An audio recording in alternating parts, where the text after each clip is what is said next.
Okay. What to do after a relapse. What to do after a motherfucking relapse. Okay?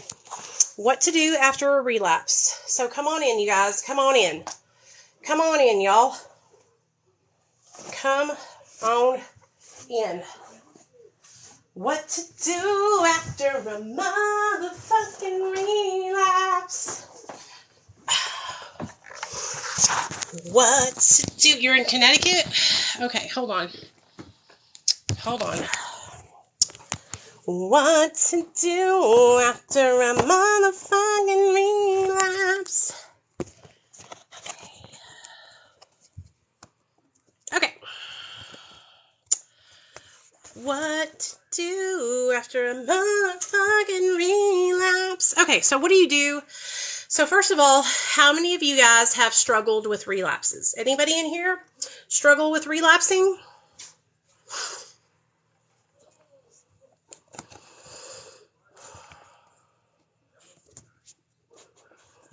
Nicola? Anybody else struggle with relapsing?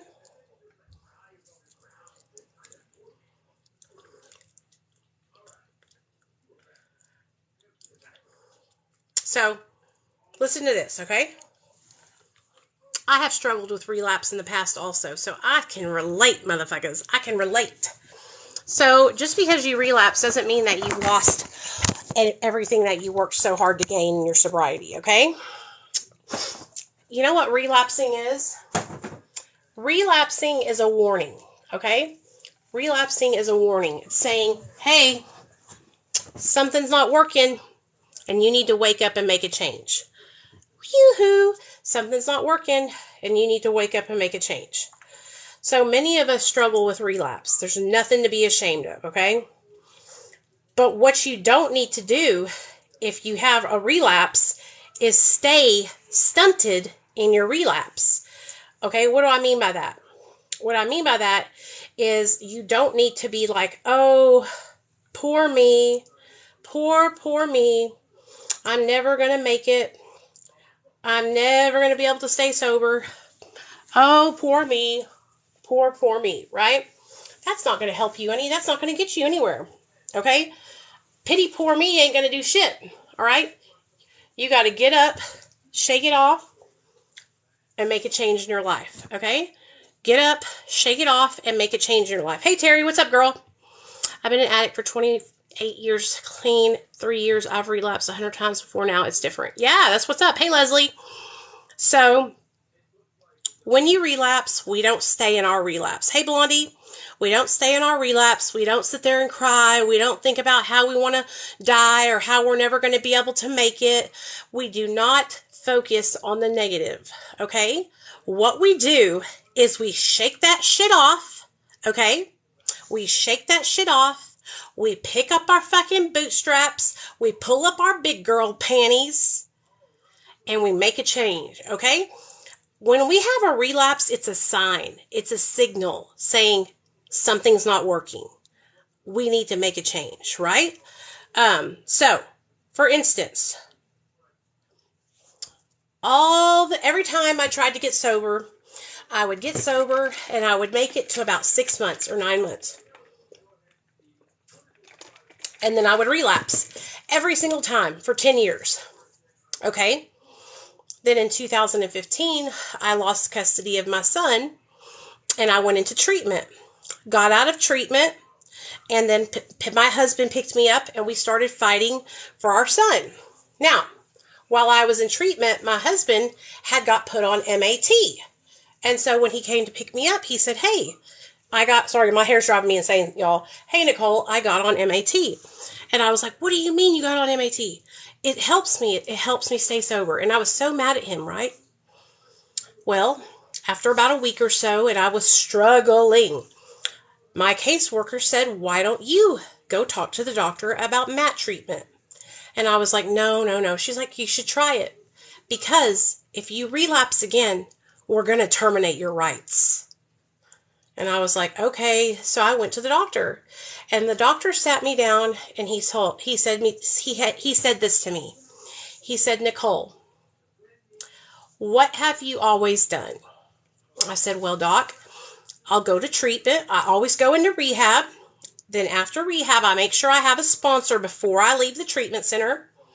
I start working the 12 steps. I go to meetings. I chair meetings. I get right in the middle of it. And I even get a job, right? And I start really working the steps with my sponsor. And then around 6 to 9 months, I will relapse back into my addiction. And he said, and you do this every single time? I said, yes, sir, for the last 10 years. And he said, why do you keep doing the same thing over and over again, except expecting different results? And I was like, because that's the only way that I know how to get sober. That's the only way that I've been taught, is through the 12 steps of AA, abstinence. And that's when he sat me down and he said, MAT is created for people just like you. People who chronically relapse and can't seem to get the way that other people do. The 12-step way, the abstinence way. And so after I thought about it and I sat there and I cried a lot, I got really nervous, I felt really overwhelmed, I said I would give it a try. And I've been sober for 7 motherfucking years. 7 years. Okay? I had to try something different. What I had been doing all those years wasn't working. I wasn't finding success with that way of recovery, and so what I did was I combined the 12-step program with my MAT treatment and some therapy, and that's how I've been able to maintain the last 7 years of my sobriety. So if you find yourself relapsing, you keep relapsing, you keep relapsing, you keep relapsing, and you keep returning to the same program, the same mamma jamma that you keep trying to fit in, and you aren't finding success with that way, it might be time to try something different. Okay? If you have been going back and forth, relapsing over and over again, let's say you're somebody who struggles with crack cocaine, okay? And you have a job, you have some animals at home, you're married, you got kids, so you are trying not to go into rehab, right? You're trying not to go into rehab, but you keep on relapsing on crack cocaine. You'll get sober, you'll go to Narcotics Anonymous, you'll get into therapy, but you keep relapsing, all right? Because you haven't tried treatment yet. So if that's the case, guess what I would do? I would bite the bullet and I would get into treatment. I would say, you know what? I've made excuse after excuse after excuse. My wife can watch my kids. My dogs are going to be okay. And my job will be here when I get out. I can take a family medical leave act and get my life together. Because you know what, you guys? That job is always going to be there. You can always get a new job. You can't get a new fucking life. If you fucking die, that's it, man. That's it. Okay, the rug is pulled out from underneath you. Adios, sayonara. Aloha, see ya, bye. You're dead. Okay? So when I hear people tell me, well, Nicole, I have a job. Well, Nicole, I have a dog. Well, Nicole, I have some kids. You know what that sounds like to me? Excuses, excuses, excuses. That's what it sounds like to me. And that shit, I don't care if you have a job. I don't care if you have a kid. I don't care if you have a dog. I don't care if you have a granny. Okay? You have got to make a change. You cannot continue doing the same thing over and over again, expecting it to work when it hasn't for the last 10 years. Okay? Try something different. Get out of your self-pity. Get out of feeling bad for yourself. Get out of all that and get back on track. Reach out for help. Okay? Now, I understand, y'all. Believe me, I understand. I used to do the same thing. Well, I can't go to treatment. I've got a job. This job ain't gonna. I ain't gonna have the job much longer if I keep on getting high. They're gonna fire my motherfucking ass. Okay? They're starting to catch on. They're starting to realize that I'm full of fucking shit. You know? So if I don't get my motherfucking ass out of here and go fucking get sober, I'm not going to have a job no way. I remember my husband when he relapsed in 2020. That was his whole thing. I can't, Nicole. I have a job. I don't want to lose my job. If I lose my job, well, da-da-da-da-da, da-da-da-da-da. And I was like, I don't care about that fucking job. You can quit that fucking job, you know? And he kept on saying, well, my job, my job, my job. Well, you know what ended up happening? He ended up losing that fucking job. They ended up shit can firing his ass, you know, because they don't really give a fuck. They just want you to be there to work so they can work your fucking ass off. Okay? They don't care about you like your wife and your husbands do, you know? I'm on the edge of being hired as a behavioral, what's a SIP specialist? What's that? But that's awesome. What is that? Hey, Missy, what's up, honey? So he was saying the same thing. I got to keep my job. I got to keep my job. Well, that didn't work out. They shit canned his ass. And you know what? If he had went to them and said, hey, I'm struggling, I need to take off medical leave, he would have been able to take off medical leave and the situation would have been totally different. But guess what? He got fired. And guess what I did? I stepped up to the plate and I handled business. I paid all the bills. I paid the car payments, the insurances, the fucking rent, the utilities, gas, food. Little old me with my little old job. I was able to do that because God and my sobriety has brought me into a job where I can actually fucking support my family with my job. I'm not just fucking working for $200 a week. You know what I mean? Or every other week. I actually have a little bit of fucking money that I can actually fucking help out. So my husband was able to take off for the next 6 months and get a good 6 months of sobriety underneath his belt before going back into the workplace and getting a new job. You know, and now he has a job where he works outside and he loves it. It's a lot better for his mental health and it's good for him. But I do understand, you guys. I understand being afraid to make the jump, to make the change. Okay, but I promise you, if you make the change in your life and you put in the effort into your sobriety, I promise you it's worth it, man. It's worth it. I always tell people, you know, I don't believe that 30 days of treatment is enough time for recovery. I believe that you need to be in treatment for like 90 days. At that time, it was Xanax. He had relapsed on Xanax. He had found Xanax. Let me tell y'all how it happened. This is so crazy. So my husband, he used to work for a grocery store. And he was a manager. And he was outside and he was pulling all the carts in. And in one of the carts, there was a pharmacy bag. He opens the pharmacy bag, and it's a bag of fucking Xanax. Benzodiazepines, baby.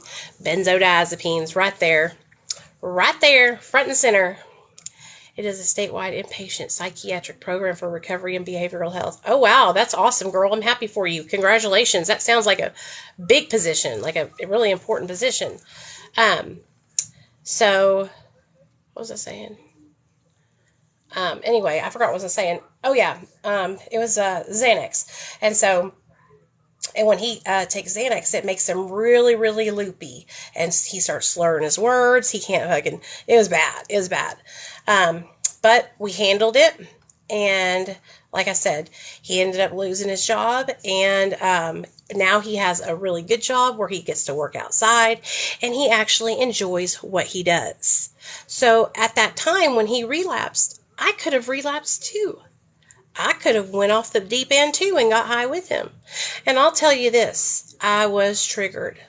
I was crying. I was yelling at him. I begged. I said, give me some Xanax then. Give it to me. And he was like, I don't have any. You know, by the time he gets home, he didn't have shit.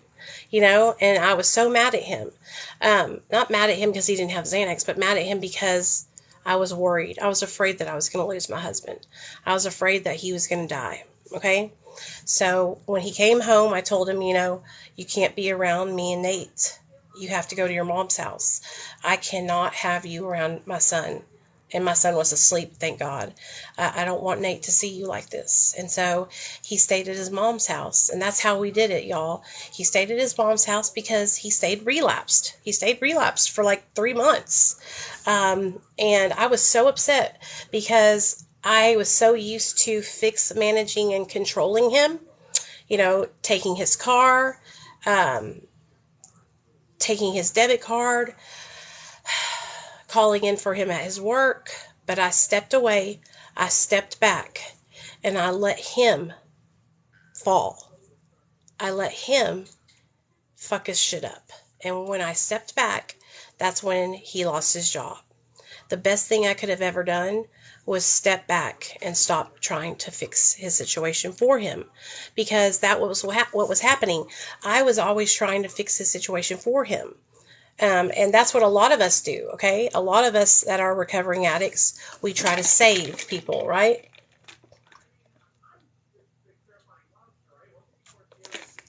Yeah, it was the hardest thing I've ever done. I cried all the time. At that time in my life, I cried so much. I had an ulcer, dude, in my stomach. That's how nervous and upset I was all the time. I would vomit. I was a nervous fucking wreck. A nervous wreck. This happened in 2020. And I had just joined TikTok when it happened. And I remember coming on and sharing about it on TikTok in 2020 when it happened. And sharing, what happened and telling people, what was going on. And I got so much feedback from people that was just so negative. People telling me I needed to leave him. And here's the thing, you guys. I married my husband for sickness and in health. Till death do us part. Okay? If I started struggling, my husband wouldn't just fucking leave me. He wouldn't just fucking bail on me, So I wasn't going to fucking bail on him. I was going to help him, Plus, if I bailed on him, then what would he have to live for? What would he have to get sober for? He would have gotten in even more of a depression. And so I remember coming on TikTok and sharing with everybody about what happened. And there was people who made fun of me and my husband. There was people who made videos about it and called me an enabler. And it was horrible. It was the worst experience online that I've ever had with people. It was so hurtful because I was being so transparent about something that was going on in my life in real time. Now, I don't do that. I wait. I never share what's happening in real time. And there's a reason for that. It's to protect my family. Because there are people out there who would love to hurt and harm me. And so I wait until about 3 to 6 months after the fact, and then I'll share it with you guys. I was on your live a month ago asking for help with adolescent NA. I was talking about my daughter. Hey, Summer. Yeah, there's programs for teenagers. Recovery program. Recovery AA meetings. Teen AA meetings. Teen 12-step meetings. And then like adolescent treatment. I have the hookup for adolescent treatment in California. Since Tuesday at 4. Oh my gosh, I'm so sorry, girl. Yeah, we will pray for you. And I will have my mom pray too. She's a prayer warrior. Where did she go, do you think? What happened? Why did she leave? So that's how my sister was, Summer. So when me and my sisters were growing up, you guys, I'm 40. My sister Michelle is 38, about to be 39, and my sister Christine is 37, okay? And so when we were younger, my sister Michelle used to run away all the time, okay? She would run away all the time, and she would go with boys and be promiscuous and be getting fucked up, and she was missing school, okay? So the school called my mom and dad, and they were like, listen, if she keeps on missing school like this, we're going to have to hold y'all accountable and press charges on y'all for neglect, right? And my mom and dad were like, well, we're not neglecting her. We're trying to get her to come to school, And so what happens in a situation like that, it's like if your kid keeps on being truant, the police will come to your house. What happens in a situation like that is my mom and dad had to relinquish responsibility. Okay, they had to give responsibility over my sister to the state of Arkansas. Okay, and so that's what they did. They petitioned my sister, and they gave the state of Arkansas responsibility of my sister. So when they caught up with her, they put her in juvenile jail. They put her in juvenile jail, and my sister is a hell on wheels, okay? Hell on wheels. So she went up in that juvenile jail whooping bitches' asses, okay? Fighting fucking guards, all right? Biting fucking guards' fucking noses and shit right off their faces. Like, my sister is a fucking handful, especially back in the day. So she was in juvenile jail, and they had her going to like a school for, the bad kids, right? Well, eventually she was diagnosed with bipolar disorder. Bipolar disorder, oppositional defiance disorder, or something like that. Antisocial personality disorder. Just a bunch of stuff like that. Okay. A lot of disorders. And so, they started medicating her, and when she got medicated, it was really bad at first. When they first started medicating my sister, they put her on so many drugs that it literally made her like a zombie. Okay. Like, we couldn't even recognize her. She got out of juvie, and my parents had her put into a mental institution called the Rose Home. And they put her on all these different kind of meds. But the med that messed my sister up was lithium. They put my sister on lithium, and it shut down her thyroid gland. And she gained like 90 pounds in 2 months from lithium. I will never forget it. We came outside, we came to see her, and my dad was crying. We were all crying because of how she was looking, the fact that she couldn't talk to us, that she was like a zombie. And so we broke her out of there. We got her out of there. We brought her home, and we took her to our doctor and got her on different meds that were okay for her. And she started going to school at a different school, and things started looking up. But it took time. It took time. I'm doing everything I can to keep from relapsing. I have 5 years clean. She's on Celexa and Depakote. Yeah, Summer, it'll only make the situation worse if you relapse, And you cannot be there. You can't be there for her if you're getting high. You're not of sound mind. So you gotta stay on the right path, all right? It's not worth it. Do you have any pictures of your daughter? You should post some pictures on your TikTok. Make a video, and I'll share it over here on my TikTok, and we can let people know that she's been missing, and to look for her in whatever area we need to have her look for. And everybody can let you know if they've seen her. I mean, that's how a lot of people get help. Yeah. So, that could help out a lot. But I'll tell you this, girl, she's probably with a boy or one of her girlfriend's houses, but most likely a boy's house, a boy and a girl, with both of them probably. And they're probably all running around together, being little hoodlums. Hopefully she will realize that she can't survive on her own, and she'll come home. I'm really, really sorry. Yeah, send me a picture of her and her name and everything and the location, and I will make a video and ask people to please keep an eye out and call us if they find her. Okay? I don't think our children, I know I didn't understand when I was a kid, how much our parents love us, and how hurt we are when our kids are struggling like that. I can't imagine what you're going through. I know it's hard. So, but back to what we were talking about, relapses. Okay. So bouncing back after a relapse, that's what we're talking about. So like I said, sticking and staying in the problem is not going to help you, right? Sitting there and focusing on the fact that you relapsed and how much shame and guilt you feel, that's not going to help you, all right? Does anybody want to come up and talk or share about, their experience with relapsing or their experience with recovery or anything, really? If you want to come up and share, go ahead and throw it up in the chat, and I'll bring you up here.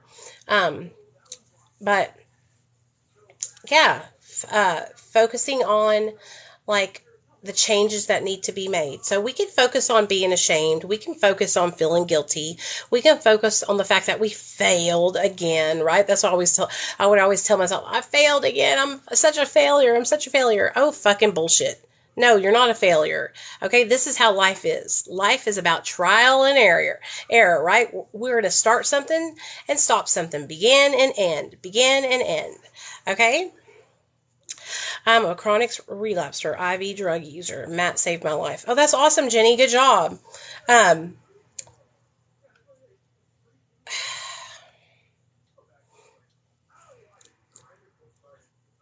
For me, I finally stopped relapsing when I tried a different form of recovery.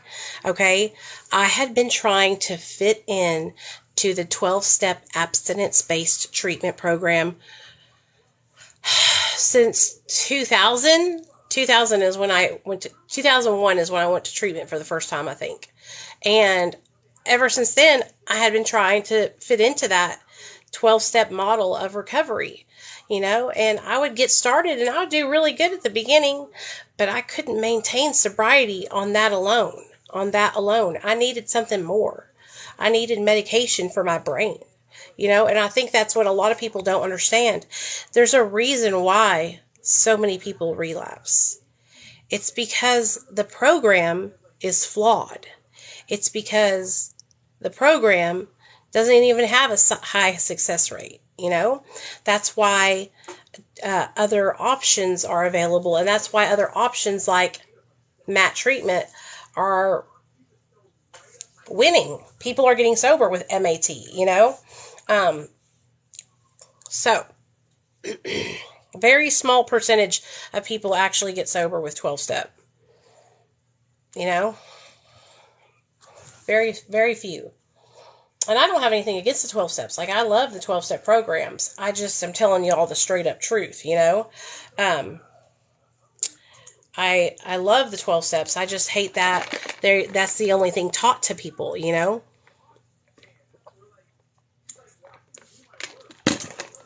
Okay, cool. How many of you guys are following me on YouTube? Anybody? Okay.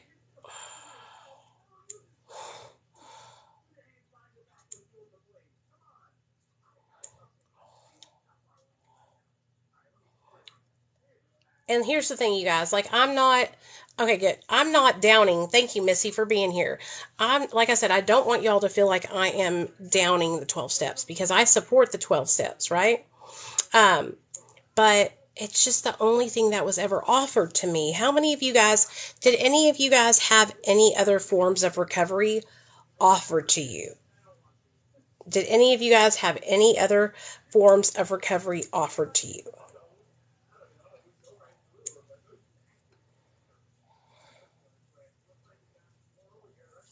If you did, I would like to know where and when it was.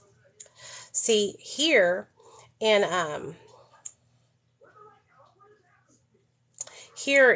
Arkansas, that's the only kind of treatment they treat at the 12-step, at the rehab centers.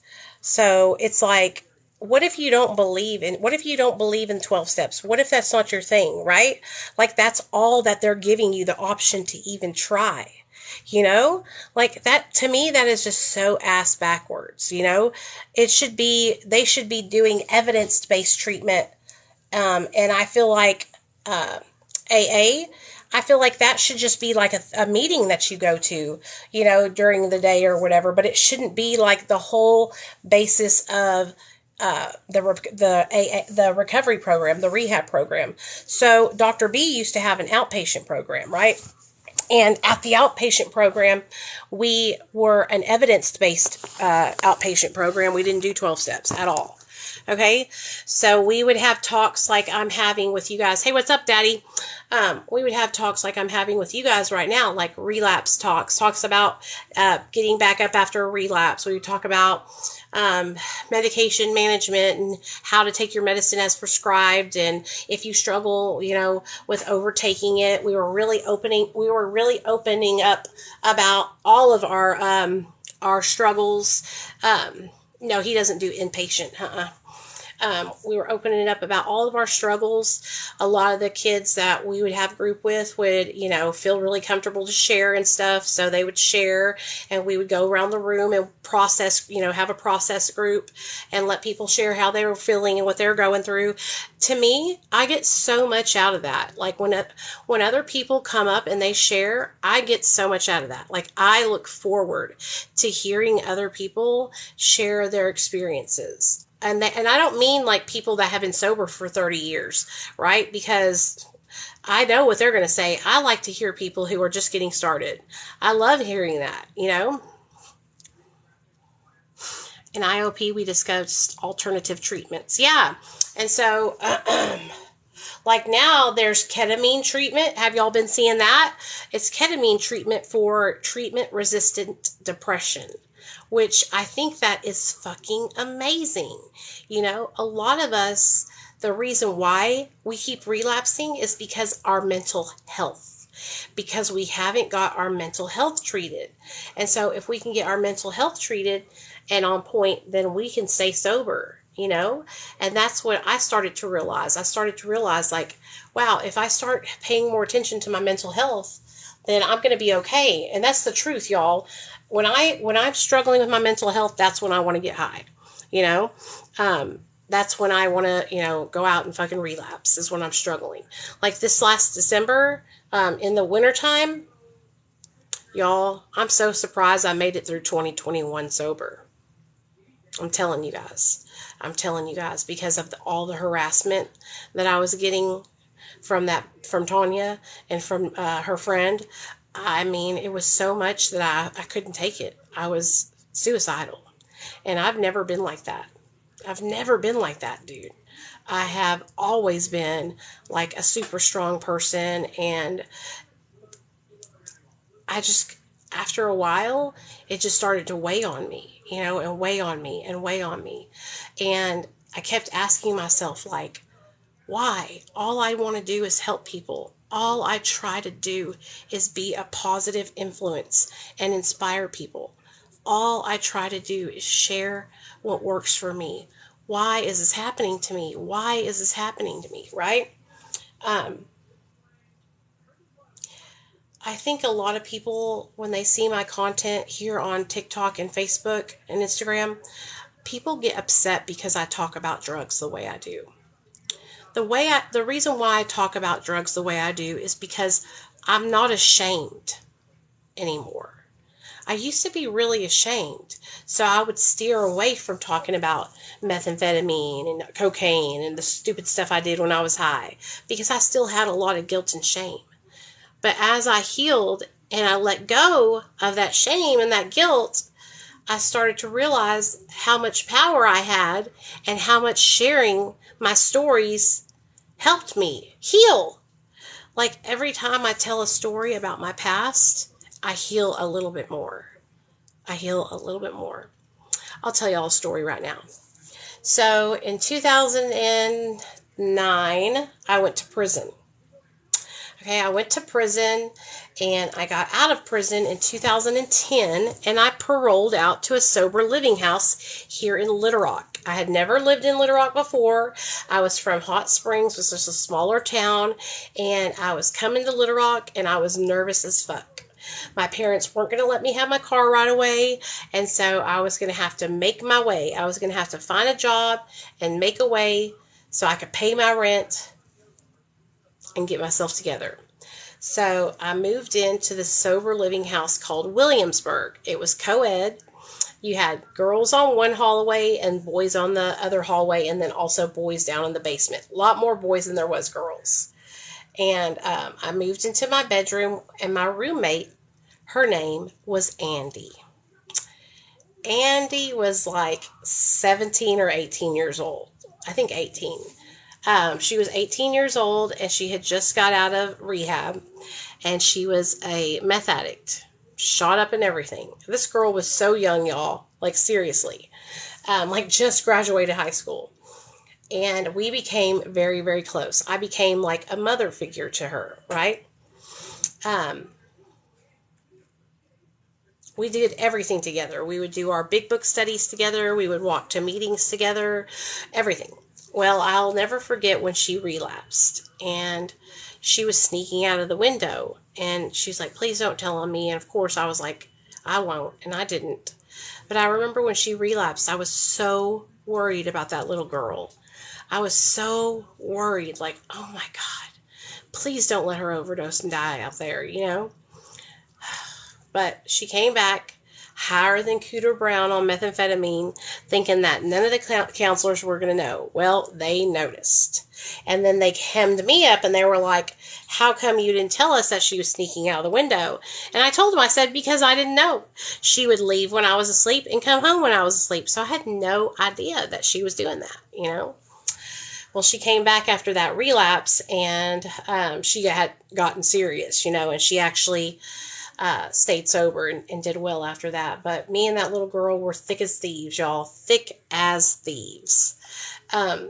So at this time, I was fresh out of prison, and so I did not want to get in trouble. I knew that I had 6 more months on parole, and so I had to really keep my nose clean, you know.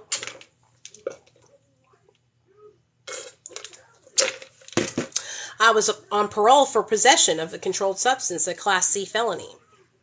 And I'll never forget it. I took a drug test, and then my parole officer called me, and she was like, I need you to come down here. And I was like, what? And she's like, just get down here. So I had to hitch a ride over to North Little Rock, where the parole office was at. And I get over there and I walk in and I'm like, I'm here to see so-and-so. And they're like, go head back. And I went back and she's like, sit down. And I was like, okay.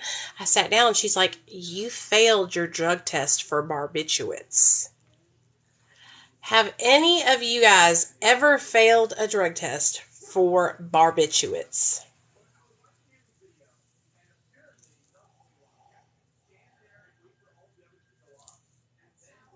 Anybody? Anybody ever failed a drug test? Hey, Effie, what's up, girl? Have any of you guys ever failed a drug test for barbiturates? And I'm like, what? And she's like, yeah, barbiturates. And I'm like, I have no idea. Like, what is a barbiturate? You know what I mean? The only thing that I had taken, you guys, was Neurontin, gabapentin.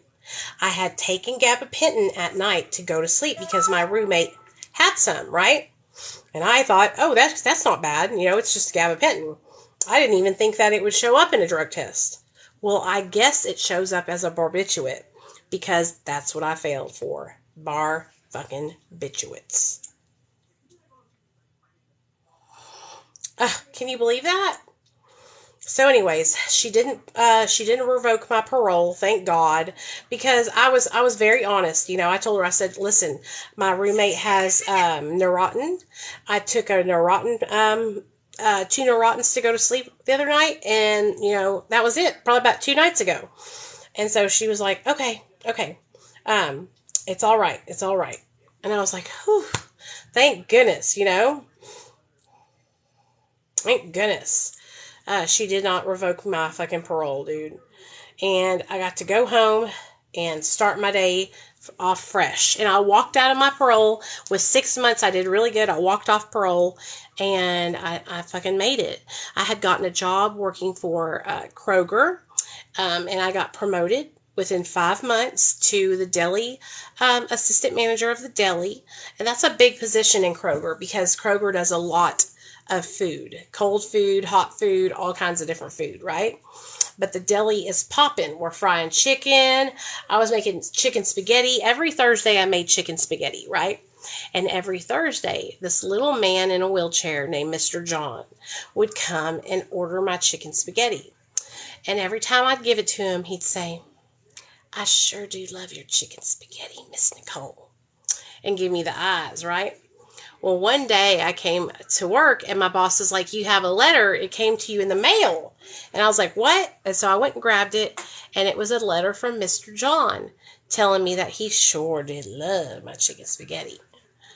You need just to have less hate inside of you to the people that mistreated you. So you relapsed. Okay, we're just talking about relapse today. So relapse, it happens, and it's a sign. It's a warning. It's telling you that you need to change something, that something that you're doing is not working in your recovery, and that you need to shift things, right?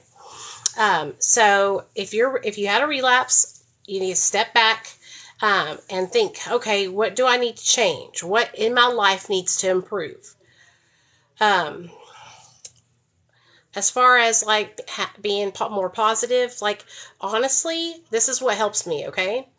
I used to be a negative Nancy. I used to be a woe is me pity party girl, okay? You know what I do now? I practice gratitude every single day, Effie. Even if it's the littlest thing, like I'm grateful for this ice water. It's delicious. It quenches my throat. I am so grateful to have this ice water today. I am so grateful to have this platform that I can share with every single one of you guys and help you in some way, shape, or form. Because having this platform and helping you in the long run is actually helping me. Okay? When I practice gratitude in my life and I'm just like balls to the wall gratitude, then I don't have any room for negativity in my life, right? Because believe me, I could focus on a lot of bad things that happen in my life all the time.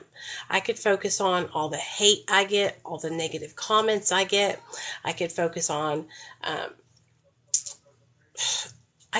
lot of stuff, right? Hey Raven, what's up?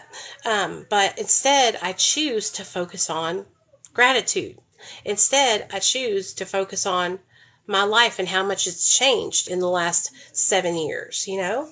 And so if you're experiencing like an overwhelming sense of negativity all the time, you need to have some gratitude. Think about this, Effie. You are alive, okay? You're alive. You are breathing air, okay? There's a lot of people who are just like you who didn't make it to where you're at, okay? Think about that. Think about how fortunate you are to be in the position that you're in and the person that you are, the life that you have, right? A lot of people don't have it like you do. And that's what I have to do. I have to look at my life. I have to look at where I live. I have to look at where I've came from. I have to look at the other people that are just like me and say, you know what? I've come a long way. I'm actually kicking ass and taking names. Other ways that help me stay happy, well, not happy, other ways that help me not be in a negative state of mind, okay, are taking care of myself, okay? Self-care. Self-care always helps me with the way I feel. If you're struggling with overwhelming senses of negativity, get your ass up, go in the motherfucking bathroom and do some skincare. Get that skincare right and tight. Okay? Then I want you to go and I want you to get your feet filed. And I want you to file them crusty ass feet. And I want you to get some nice vanilla lotion and put it all over your body. Elbows and knees especially. Okay? And pamper yourself a little. Pamper yourself. You need to take care of yourself because when you take care of yourself, you feel better, you know? You feel better. All right? And you look better, you feel better, you just all over better, okay? And so those are things that I would do. Self-care, gratitude, positive self-talk, positive inner dialogue, okay? So like when you wake up in the morning, you say, good morning, world. Good morning, Nicole. You are so beautiful. Damn, girl, you look good. Look at the skin. Flawless. Flawless. The only little spot I have is my little brown freckle spot that I need to get taken off. But I kind of like it because it's part of my face now, you know? But, you know, look at me. I look so good. I look so fresh to death, like $1,000,000. I mean, I look better than I've ever looked. And I talk to myself and I build myself up. You know, today I found myself really, really wanting to get lip injections. Okay. Like so bad. I was watching Trashley's video and her lips are just so big and so juicy. And I was like, I need those lips. I need my lips to be big and juicy. And I had to slow myself down and say, Nicole, you are Nicole. You're not Trashly, okay? And you are beautiful just the way you are. Your lips are perfect. Perfect. Your lips are perfect for your face. You know, this is the way God made you. You're beautiful no matter what. So I go through those kind of times too sometimes. And I go through times where I'm negative too, okay? Like earlier, I was on a live stream and I was talking about all the hate that or the lady that's been, harassing me for so long. And I said, you know what? Let me get off this live stream and start a new one. Because when I start a new one, I started on something positive. I feel better, and so we started a new live, and that's what we've been doing, talking about relapse and recovery. Which video, Missy?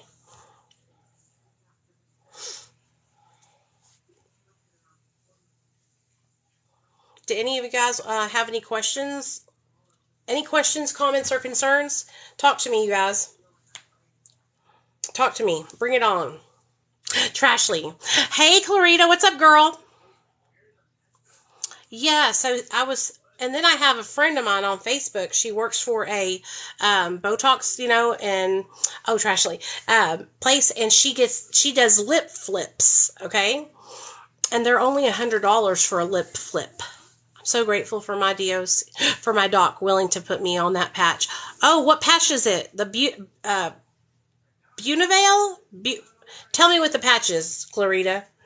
And a nose job, because my nose was hit by a swing. So it's a little misformed. So is mine. I got a little hump right there. Butrans. How's that going, girl? What's the milligrams of that Butrans patch?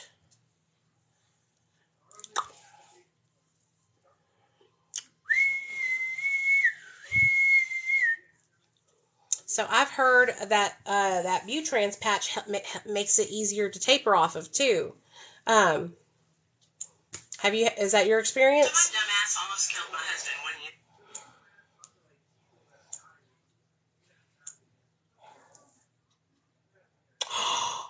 Oh my God. Oh my, I think God put this video here for a reason. I am in sober living house and I just found my roommate dead. Oh my God.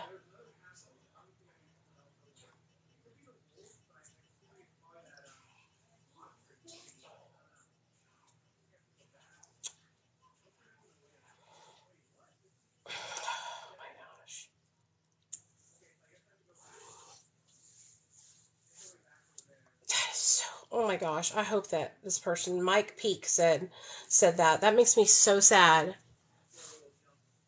And my body hair makes me very depressed and negative for me too. Do you shave it? Shave that shit, honey. Shave that shit. But body hair is totally normal. Totally normal.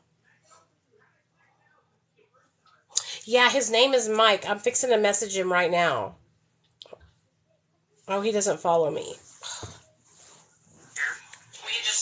That is so scary, dude. Like, oh my gosh. So anyway, what is it like being on Butrans though, Clarita? Tell us what it's like. What does it feel like? Can you feel it?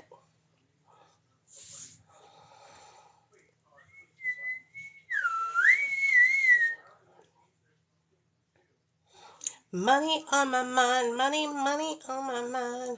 What have you guys thought about the videos that I've been doing? The true crime videos, okay? Really? Okay, less tired, more energy. That's awesome. That is awesome. Butrans is a buprenorphine patch. So part of medication-assisted treatment, that is like a pain. It's for people that have pain. That's why they made those patches. But some people use them. Some doctors use them for MAT. And what they do is when a person has gotten to a point on Suboxone where they've tapered as low as they can go, then the doctor can move them over to that patch. Which I've heard my friend Kevin wants to do that. And he's been tapering from subs for like 2 years, And so it's a form of buprenorphine. Also, somebody commented on my video today about another form of buprenorphine, which is Espinor, and it's actually a pill that you can take and swallow it. I feel like Renee messaged me, but I can't find her message.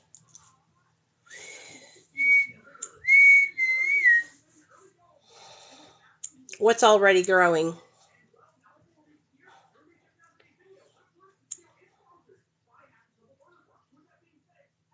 Oh, your hair. Get what's it called? You know what I'm talking about? Where they zap it? They zap it. Let's see if we can find somebody to go live with, y'all. Oh, shoot, I was going to invite Dixie, but she is already on with somebody, so I don't think about taking it at all, and my teeth feel better. Good, good. That's awesome, girl. I'm happy for you. So that was the point, right? Laser removal. That's what I'm talking about. Laser hair removal. I just made a TikTok. Please share more than it. If you believe in God, please pray. Okay, girl, we got you. Y'all, please share Summer's video. Her daughter ran away and she's been missing. That's awesome. That's awesome. How many days does the patch last? Is it 1 day or 2 days or a week or what?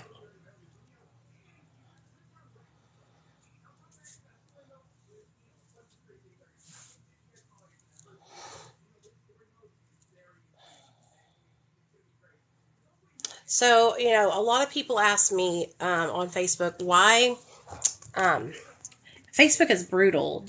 They say, you're not sober. You're not sober. Why do you say you're sober? You're on Suboxone. You are not sober. This one guy told me, he said, you're not sober. You're on a drug that changes your brain function. And he said, I'm a real recovering addict. You need to get sober the right way. I was like, damn, homie.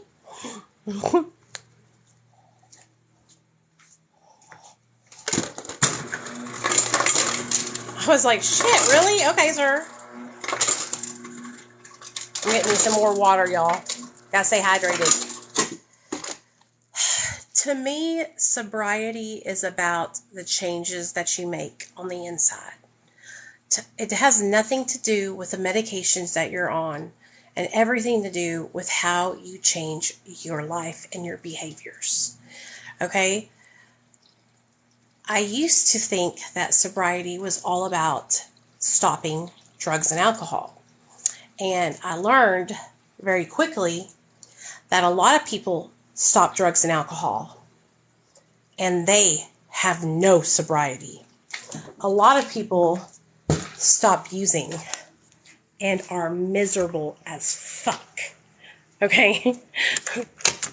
A lot of people. And it is sad. It's sad. They are very, very miserable. And so I would rather be happy, joyous, and free on my 1/4 milligram of sub. Okay? Literally the tiniest sliver you've ever seen in your life, than to be miserable and yelling at people, telling them that they're not in recovery. Can you imagine? Can you imagine going and saying to somebody else, you're not in recovery, you're not sober? Can you imagine telling somebody else that? I could never do that. You know, I saw somebody's video today and the guy was saying that, you know, he supports all recovery, but then he says, oh, I heard you say that you smoke marijuana. That's not sober. Da da da da da. And I'm like, I thought you supported all recovery. What about people who are prescribed it? What about that? You know? And so I learned very quickly that in 12-step programs, they like to pick and choose what they call sobriety. They like to make the rules. And if it fits their narrative, then that's what they do. If it doesn't fit their narrative, then it's different, you know.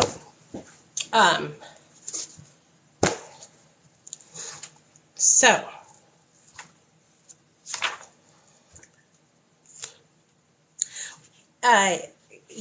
Thursday night we did step 2, y'all, from the Russell Brand book. I don't know if you guys are doing that with us, but I uploaded it on my YouTube channel if you missed it. And we did step 2, which to Russell Brand, step 2 is, can you be unfucked? Can you get unfucked? Came to believe that a power greater than ourselves could restore us to sanity. Can you get unfucked? Can you be restored to sanity? How many of you guys think that because you got, how many of you think or feel that since you've gotten sober that you've been restored to sanity? How many of you guys were insane in the membrane, insane in the brain, insane in the membrane, going insane, got no brain when you were on drugs? I was a fucking hoot, y'all. When I was getting high, I was hallucinating. I was talking to people that weren't there. I was dancing and, twerking and all kinds of crazy shit when I was high. With nobody. Myself, okay? Talking to myself. All kinds of crazy shit, all right? And so I was losing my motherfucking mind. What do you think about being California sober? I support people who utilize plant medicine. I lost my marbles when I was high on drugs. And a lot of it was because, you guys, I really pushed the limits on substance use, okay?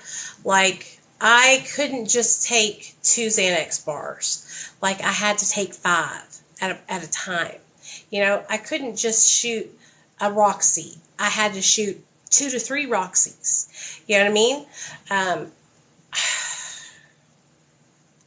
I would do so much drugs, and that is what really fucked me up. I was a fucking mess, y'all. A mess. And I'm not proud of that, dude. I'm not proud of it. I don't want to be like that, So let me read something to you guys. So since we were insane, and then we want to be restored to sanity, okay? So newcomers are confronted with a dilemma, sometimes a serious one. How often have we heard them cry out, "Look what you people have done to us. You have convinced us that we are alcoholics and that our lives are unmanageable. Having reduced us to a state of absolute helplessness, you now declare that none but a higher power can remove our obsession. Some of us won't believe in God, others can't. And still others who do believe that God exists have no faith whatever he will perform this miracle. Yes, you've got us over the barrel, all right, but where do we go from here?" Okay, let's look first at the case of the one who says he won't believe, the belligerent one. He is in a state of mind which can be described only as savage. His whole philosophy of life, in which he so gloried, is threatened. It's bad enough he thinks to admit alcohol has him down for keeps. But now, still smarting from that admission, he is faced with something really impossible. How he does cherish the thought that man, risen so majestically from a single cell in the primordial ooze, is the spearhead of evolution and therefore the only God that his universe knows. Must he renounce all this to save himself? Must he believe in God? Listen, at this juncture, his sponsor usually laughs. This, the newcomer thinks, is just about the last straw. This is the beginning of the end. And so it is. The beginning of the end of his old life and the beginning of his emergence into a new one. His sponsor probably says, "Take it easy. The hoop you have to jump through is a lot wider than you think. At least I've found it so. So did a friend of mine who was a one-time vice president of the American Atheist Society, but he got through with room to spare." "Well," says the newcomer, "I know you're telling me the truth. It's no doubt a fact that AA is full of people who once believed as I do. But just how, in these circumstances, does a fellow take it easy? That's what I want to know." "That," agrees the sponsor, "is a very good question indeed. I think I can tell you exactly how to relax. You won't have to work at it very hard. Listen, if you will, to these 3 statements. First, Alcoholics Anonymous does not demand that you believe anything. All of its 12 steps are but suggestions. Second, to get sober and stay sober, you don't have to swallow all of step 2 right now. Looking back, I find that I took it piecemeal myself. Third, all you really need is a truly open mind. Just resign from the debating society and quit bothering yourself with such deep questions of whether it was the chicken or the egg that came first. Again, I say, all you need is an open mind. So, did you hear that, you guys? All you need to get sober is an open mind. Just try it. Just give it a try. It can't hurt. It cannot hurt, right? Try anything. Okay, try AA, try NA, try Celebrate Recovery, try Refuge Recovery, try Mara, right? Try anything. That's what I had to start doing. I tried to fit in the same program for a long time, and that wasn't working for me. It wasn't until I tried to fit in a different program and started trying new ways that I was actually able to get it and stay sober. And now I enjoy coming back and reading from the AA book. I enjoy doing the Mara meetings. I enjoy learning about recovery in different pathways. Like, I enjoy it. It's fun to me. I enjoy helping other people and teaching other people about recovery in other ways, you know?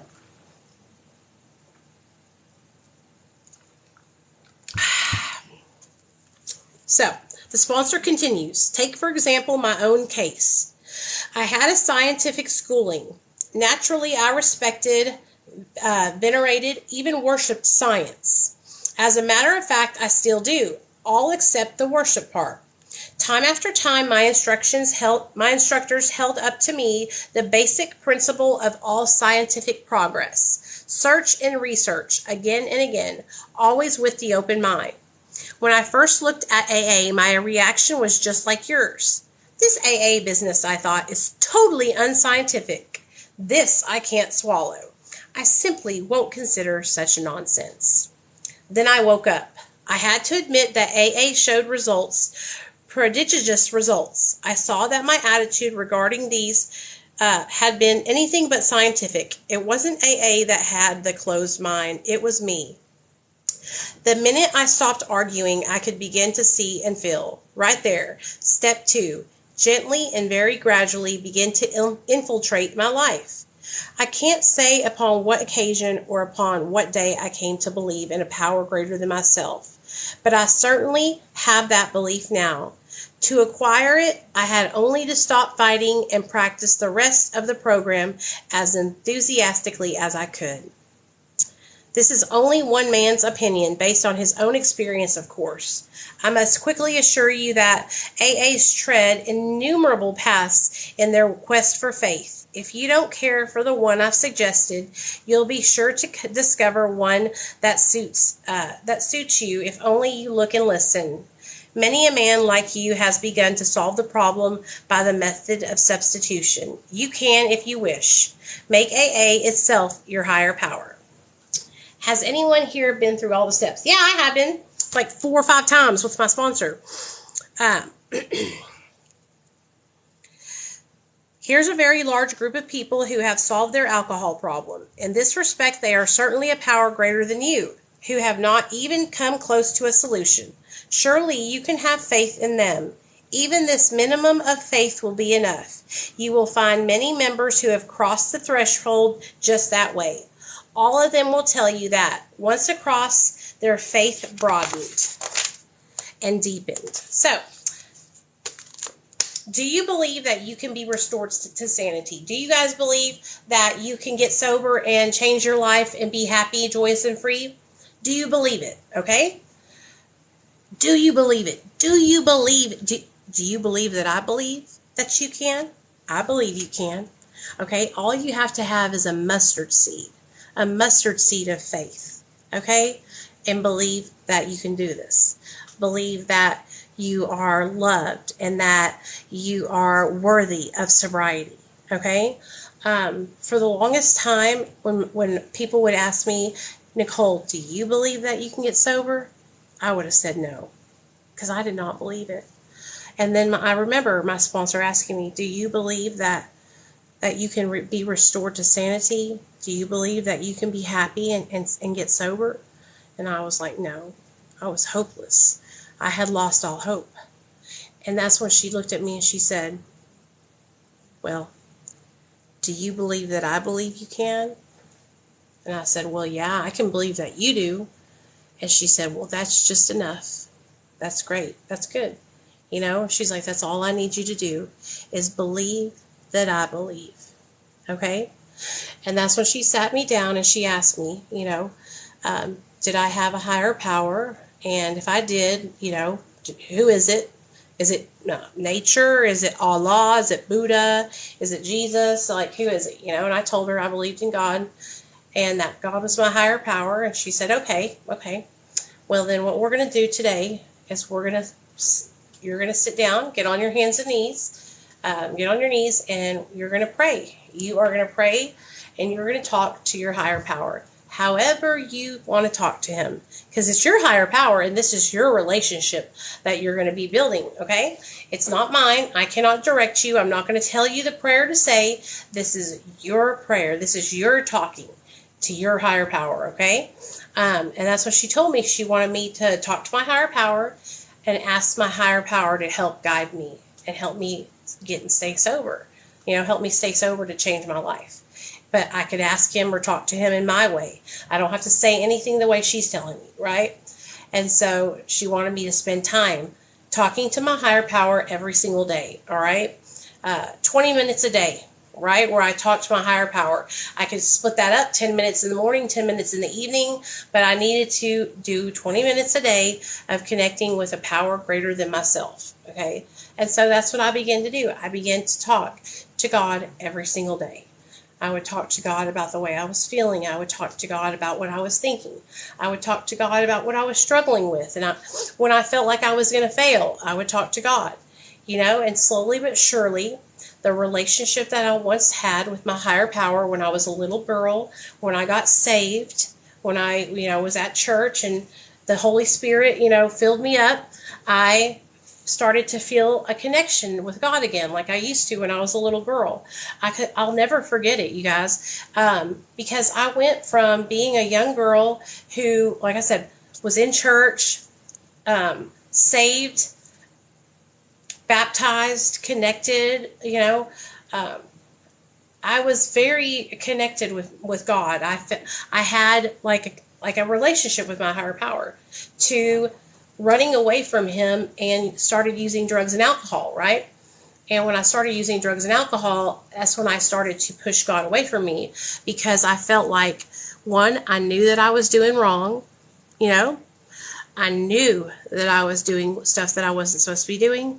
I knew that my higher power, God, would not approve of what I was doing, and I didn't want to stop. So I pushed him away. I pushed him out of my life because I wanted to stay getting high, because I did, okay? And so when I got sober, I had to reestablish a new relationship with my higher power, you know? How long did you stay using? Okay. So I started using when I was 17 years old, okay? I started using, the first time I ever took anything and it made me feel good was when I got put on stimulants. I got put on Adipex for my weight. I was younger than 17. I was like 16, okay? That's the first time like I took something and it made me feel good and I liked it, okay? Shortly after that, I went into my junior year and I started dating a guy named Robert, and I started drinking and smoking marijuana. Oh, honey, when I tell you, me and my best friend Jessica and my best friend Jerry, we smoked blunts every single day, before school, during school, and after school. Every single day we were blunted out, okay? And I would drink till the cows came home. And then I was given hydrocodone, Percocet 10s, because I got my wisdom teeth pulled out, okay? I got my wisdom teeth pulled out, and I took Percocet 10 milligrams, went through the whole prescription, and then got a refill, okay? And went through that prescription, and I loved the way they made me feel. My family doctor did, Jenny. My family doctor, Dr. Kane. My mom, we had been going to him since I was a kid, and I felt super insecure about my weight, and felt like I was really fat and all this stuff. And so me and my mom went to the doctor, and I told him about how I felt, and he prescribed it to me for 30 days. Hi, buddy. I'm hungry. You want some cereal? Want a honey bun? Or do you have it in the fridge? So he prescribed it to me for 30 days, and like I said, I really, really liked it. Hey, Morgan, what's up, girl? I really liked it, and it made me feel good. And so at 17 years old, I started using methamphetamine. And by the time I graduated my senior year, I was a daily user of methamphetamine. I was purchasing it. And that's when I realized that I have a problem. I have a problem because I am buying these drugs, right? Buying them. Now, I didn't feel like I had a problem when I was getting them from my friends and for free and all that stuff. But when I started to purchase them, that's when I started to realize that I was a drug addict at 18 years old. I went to 6 different treatment centers, 7 or 8 different sober living houses, prison for a year, probation before that, and I stayed on drugs from the time I was 17 till the time I was 32. I got sober July 13th of 2015, 1 year after my son was born, because my son was taken from me by DHS. He was taken from me 2 days before his first birthday. What do you want? Cereal. Cereal? What kind? The Apple Jacks or Cinnamon Toast? cinnamon. Okay. So, thank you, Morgan. I appreciate you, girl. Is my hand broken? Because it still hurts. No, baby, it's not broken. Now, when I was using those stimulants when I was younger, that is what started my addiction, okay? I had an eating disorder, all right? I had an eating disorder, and I struggled with starving myself when I was a young girl. And then when I got older, I started struggling with binge eating disorder. But taking those stimulants was like the opening act for me and my drug addiction, because I loved the way they made me feel. And I'm never going to shy away from the truth, okay?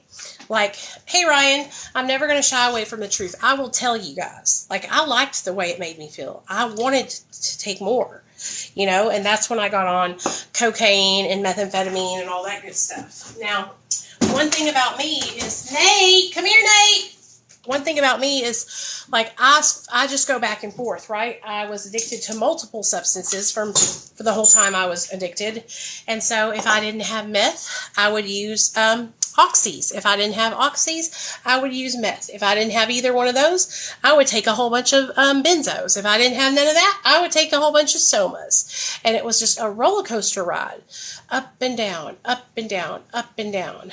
But like I said, I realized that I truly had a problem when I started buying drugs at the age of 18. And I was so young and dumb and just that I thought that I had control. And I would tell myself, like, oh, it's not a big deal. Like, everybody's getting high. Like, I'm just fucking doing what everybody else is doing, you know? And drugs made me feel confident. Drugs made me feel like I fit in. Drugs made me feel beautiful, smart, skinny, you know? They made me feel great. Yes, I was sober in prison. I got high the last 2 months I was in prison. I'll tell you that story. So when I went to prison, it was 2009. I got sentenced to a year in RPF, which is called Regional Punishment Facility in Pine Bluff, Arkansas. Okay, I was assigned to a boot camp style prison for non-violent offenders. So there's no cells, okay? It's just like a bunker, like that. It's a big building, and each of the buildings, there's like 6 of them, house like 100 girls, okay? And we're all on bunk beds, right? So I went to prison and I was doing so good the whole time I was there. And then it was 2 months until my TE date, my release date. And I went to the bathroom after visitation one day and I caught Rhonda in the bathroom pulling a Ziploc bag full of pills out of her vajayjay. And honey, when I caught her with that, she didn't want me to go tell, which I wouldn't have told, but she was like, hey girl, listen, let me talk to you. I will give you some hydros, some Norcos, every visitation when I get them, if you just won't snitch on me. And I mean, I wouldn't have snitched on her anyway, but I was like, okay. And so every weekend when we would have visitation, her mom and grandmother would smuggle in Norco tins for her. No shit, y'all. Serious. And I couldn't believe it because the whole thing was she was there because of her opiate addiction, and her mom and her grandmother were bringing her the drugs in. You know what I mean? And so it was just like, she's in prison and they're like literally giving her substances like she's never going to get her life together. It was really sad. So she was giving me, 2 or 3 or about 4 pills every weekend. I would get 4 pills. And I did that for like maybe a month, but I'll tell you what happened. My conscience was getting to me, right? Every time I would take them, I felt so afraid. I just knew that I was going to get drug tested, right? I just knew I was going to get drug tested. And if I got drug tested, then that I would get in trouble. I would get charged because they would know that I was having illegal drugs, right? And so every time I would take the pills, I would get so paranoid, I wouldn't even be able to enjoy my high, right? Didn't even be able to enjoy it. And so that I did it for about a month, and then I was like, girl, it's all good. You can keep them. You know what I'm saying? Because the last month I was there, I put my pedal to the metal. I found a sober living house that I could move into, because you got to understand something. Nate, come get your cereal. You got to understand something. When I called my probation officer, I was like, hey, I'm ready to come home. I'm going to parole out to my mom and dad's house, right? And she was like, no, you're not. There you go, buddy. And there's milk, too. My hand hurts, and when I pick up things, You can't pick up that? No. I'm not lying, though. Can you carry something? Can you carry Don't this? Yeah, don't spill it. Way too much. What was I saying? Oh, yeah. Sip it, Nate. Sip some of it. Nate, drink some of it so it don't spill. But I was telling her I was going to parole out to my mom and dad's house, right? And when I called her to tell her that, she goes, no, you're not. And I was like, what do you mean, dude? That's like where the fuck I live. What do you mean I'm not going to parole out to my mom and dad's? I'm going to take my computer, okay? Well, after you're done with it, I need it because... Nate, no, we need to let it charge. I was like, no, that's where I live. I'm going to parole out to my parents' house. And she was like, no, you can't, because you're banned from living in this county. What? I was banned from Garland County. How do they do that? So she said, you're banned. You cannot come back here. And so I was like, fuck. She was like, you're going to have to find somewhere else to live. And so I said, okay. And that's when I started tripping, right? I was like, what am I going to do now? So I started calling all these different sober living houses, right? And I found a sober living in Little Rock, here in Little Rock.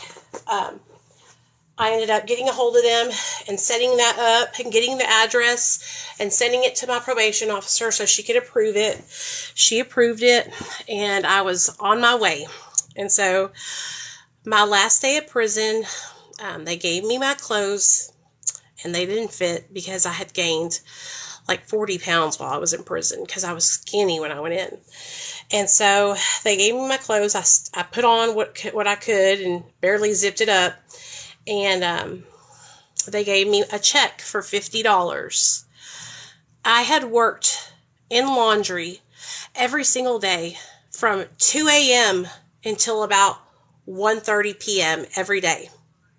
and I made $50. That's how much I got paid.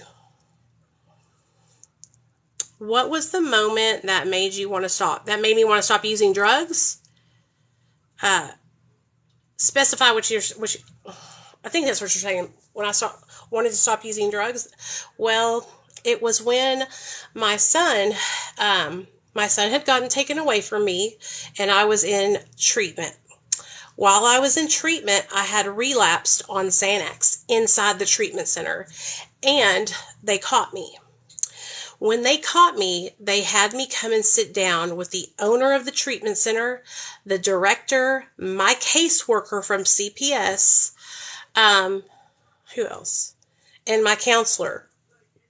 And that's when they told me, if you relapse again, we're going to terminate your rights. You will lose custody of your son forever. And that's the moment that I knew I had to change. Like, I knew if I wasn't going to let them take my son from me. Okay? They were already getting it set up so they can take my son from me. My son was a beautiful little white baby. You know, my husband's a ginger. Beautiful little white baby with green eyes and brown hair. And he was just turned 1 year old because he got taken from me 2 days before his first birthday. And so they were chomping at the bit to keep him from me. And that ain't no lie. They wanted my son.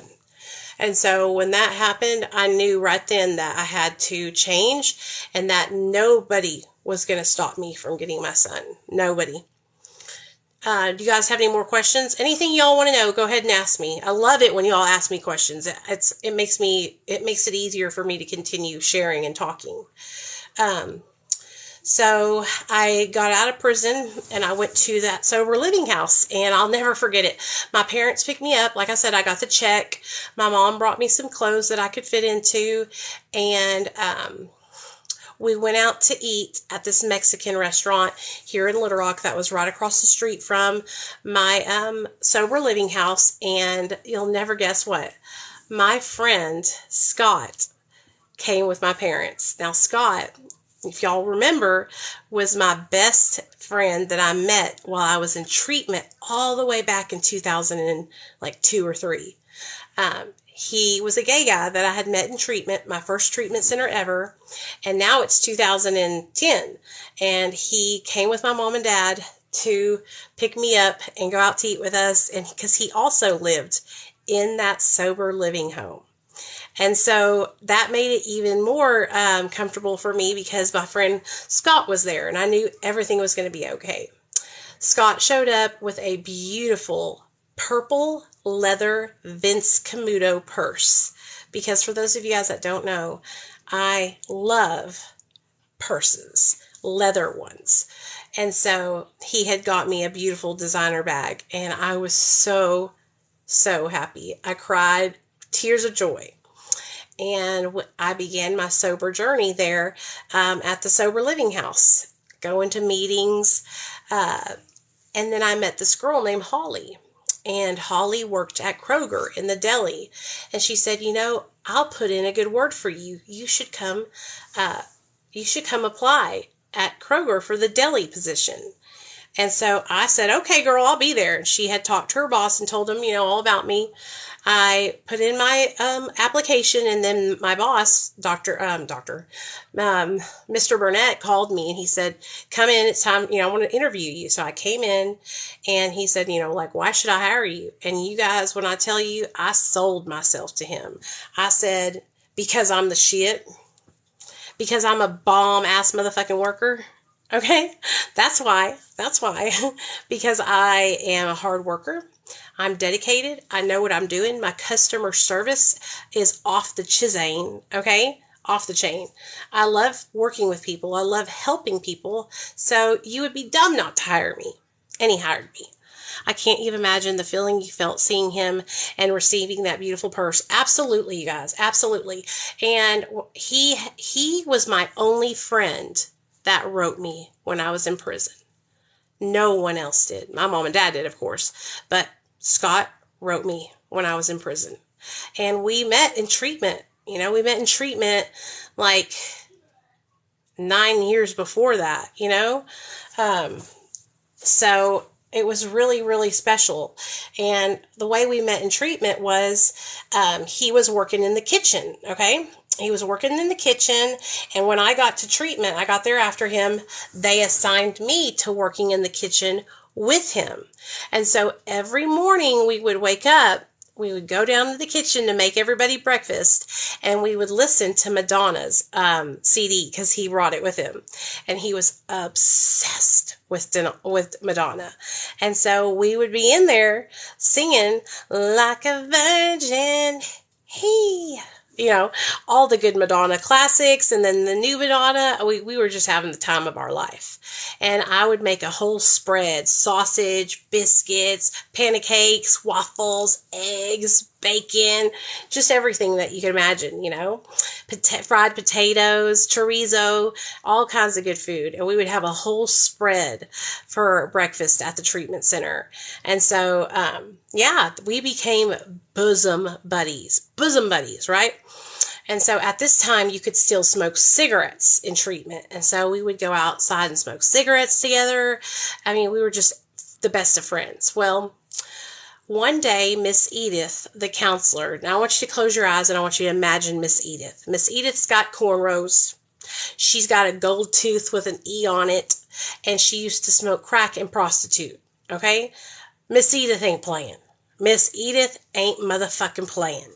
Okay, she would get up there and share her story, and everybody in the whole fucking treatment center would be like this because she was rough. What she went through was hardcore, and that was the first time I ever heard someone share their story. That was, I had never heard a woman talk about selling their body. I had never heard a woman talk about, you know, smoking crack, selling her body, sucking D's for crack rocks, all that. I had never heard a woman openly talk about that. That was the first time I had ever heard that. And so I really loved her because everything she was saying, I totally resonated with. I was like, I've been there, you know? And so one day we were eating lunch, and I don't know what happened, but Miss Edith and Scott were kind of like bickering back and forth, and she called him fat. And she was a counselor at this treatment center.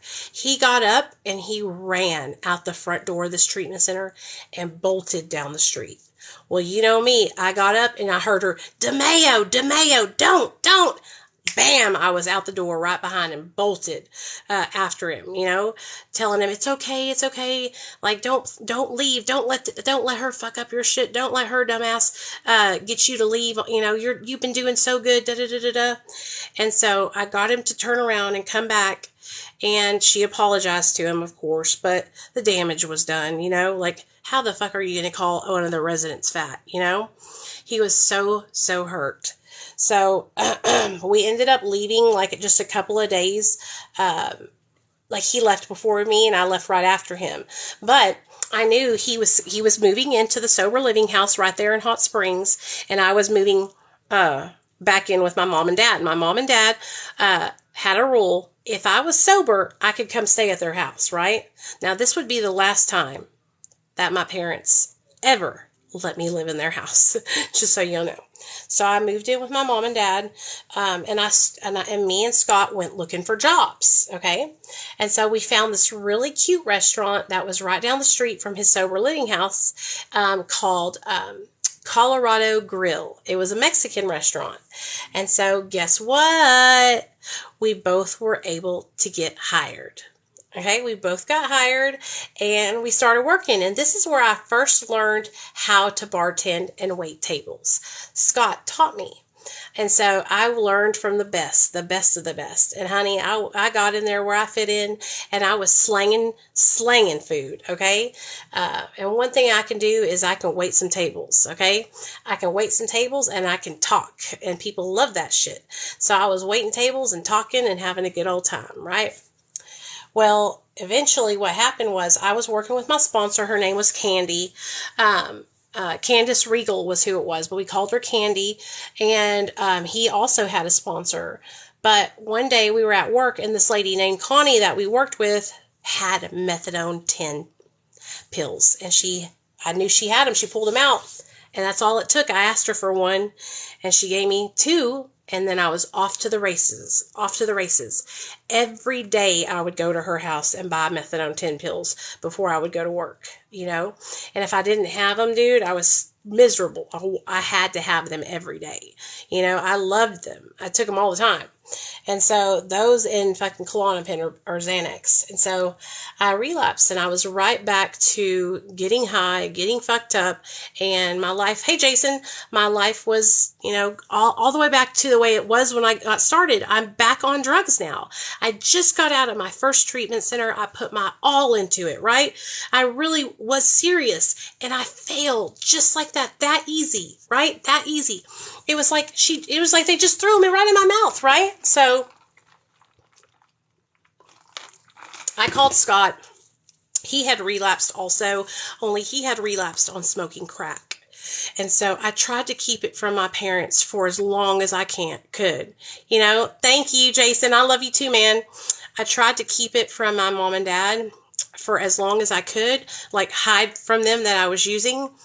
But it was very, very apparent. And Scott had, you know, been smoking crack, and he was injecting it. And so I wasn't at that point in my addiction yet. I hadn't started injecting. So I was just running around with him, you know, and I was learning about how bad crack cocaine would get a person down and out. When I tell you my friend was going into Walmart and stealing CDs and then taking these CDs to GameStop to get money for them, like games and stuff like that. Like, he was destitute, man, destitute, just to get another crack rock, just to get one more crack rock. And it was like such a short-lived high, because I would smoke it with him and then it would be like right back. It was such a waste, and I hated it. I was like, I don't know why you do that shit. I don't know why you do that shit. It's such a fucking waste, you know? Like, I've always been the kind of drug addict that I want to get some bang for my buck. Hey, Mallory, I want to stay high. I don't want to get high and it just go away like that, you know? So eventually Scott got really, really bad,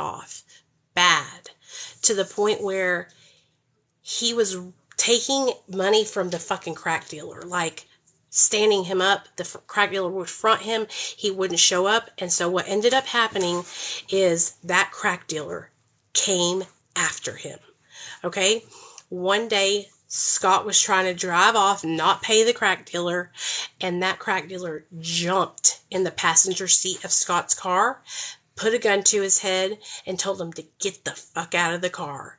And he stole Scott's truck, straight took it from him. What, baby? Can you, after you're done with your live, can I get on? Yes. Straight took it, okay? Scott calls me, and he's almost out of the road, and he is bawling his eyes out. He is crying his eyes out. He's like, Nicole, I just got held up at gunpoint. My dealer stole my truck, blah, blah, blah, blah, blah. And he is skeezed the fuck out. And I'm like, it's okay. I'm going to come get you. It's okay. And so I went and got him off the side of the road. And he was adamant on getting his Jeep back. It was a Jeep. And I was like, dude, you cannot go back over there. And he's like, I'm getting my fucking Jeep back. He had a spare key, right? So he waited until it was dark outside. And this motherfucker drove up to the trap, okay? Spotted his Jeep and fucking ran. Jumped in that Jeep, left the lights off, hit it in reverse, and scared. All of a sudden you hear pop, pop, pop. That fucking crack dealer came out, was shooting, pop, pop, pop, pop, trying to shoot him, right? I was like, holy shit, dude. Like, we're gonna die. You're gonna die, right? He had to move. He had to move to Little Rock and get out of town, dude, because that crack dealer was probably still looking for him to this motherfucking day. Okay? No fucking joke. And that, like I told you guys, this is just the beginning of my addiction. All right? This is like 2005, okay? I'm just getting started. I graduated high school in 2000. So I'm just beginning my addiction. You know, my first treatment center was, you know, a little bit before that. And like I said, I relapsed after taking methadone, and I was right back to the races. So I moved in with, my parents, of course, they kicked me out, you know, and I was couch hopping for a long time. Just hopping, boop, boop, Well, then I found my friend Nate. Nate and me had went to high school. Nate was manufacturing methamphetamine. He lived in a trailer out off Mountain Pine Junction at the end of a dead end road, and he was cooking dope out there. Okay? Now, I had started smoking meth, and I started smoking and snorting methamphetamine, all right? And when I started smoking it, like, it made my hair feel like it was growing. Like, I loved it. I was like, this is where it's at. It lasts a long time. Like, I don't need a whole bunch. I can, like, last off, a little bit and then be up for like 2 or 3 days. So I really, really felt like, hey, I have found what works for me. Now, all during this time, I got to work. I have a brand new car. I have mad credit cards, like all kinds of credit cards, okay? Visa, MasterCard, JCPenney, Dillard's, every credit card that you can imagine, I have it, all right? Nate, it needs to, and I think, okay, it needs to charge, buddy. Okay? Yeah, charge it and play. Yeah, you have got to charge it though, Nate. Okay? Why don't you just let it charge, buddy, okay? Let it charge. So go play on your Switch. Plug it in. Go play on your Switch. So, I will. Go play on your Switch. Sorry, guys. What was I saying? Oh, yeah, methamphetamine. So, I have to work. Like, I have a fucking brand new car. Like I said, when I graduated high school, I bought myself a brand new car. I had a Ford Focus, 2001 Ford Focus, navy blue. I bought it brand new. It had 5 miles on it when I bought this car. Okay, so I had to work. So, I was working at that time when I started working, when I was at the, with Nate, I started working at, I was working at Shoe Carnival, okay? I was working at Shoe Carnival. I had gotten promoted, of course, to floor supervisor, okay?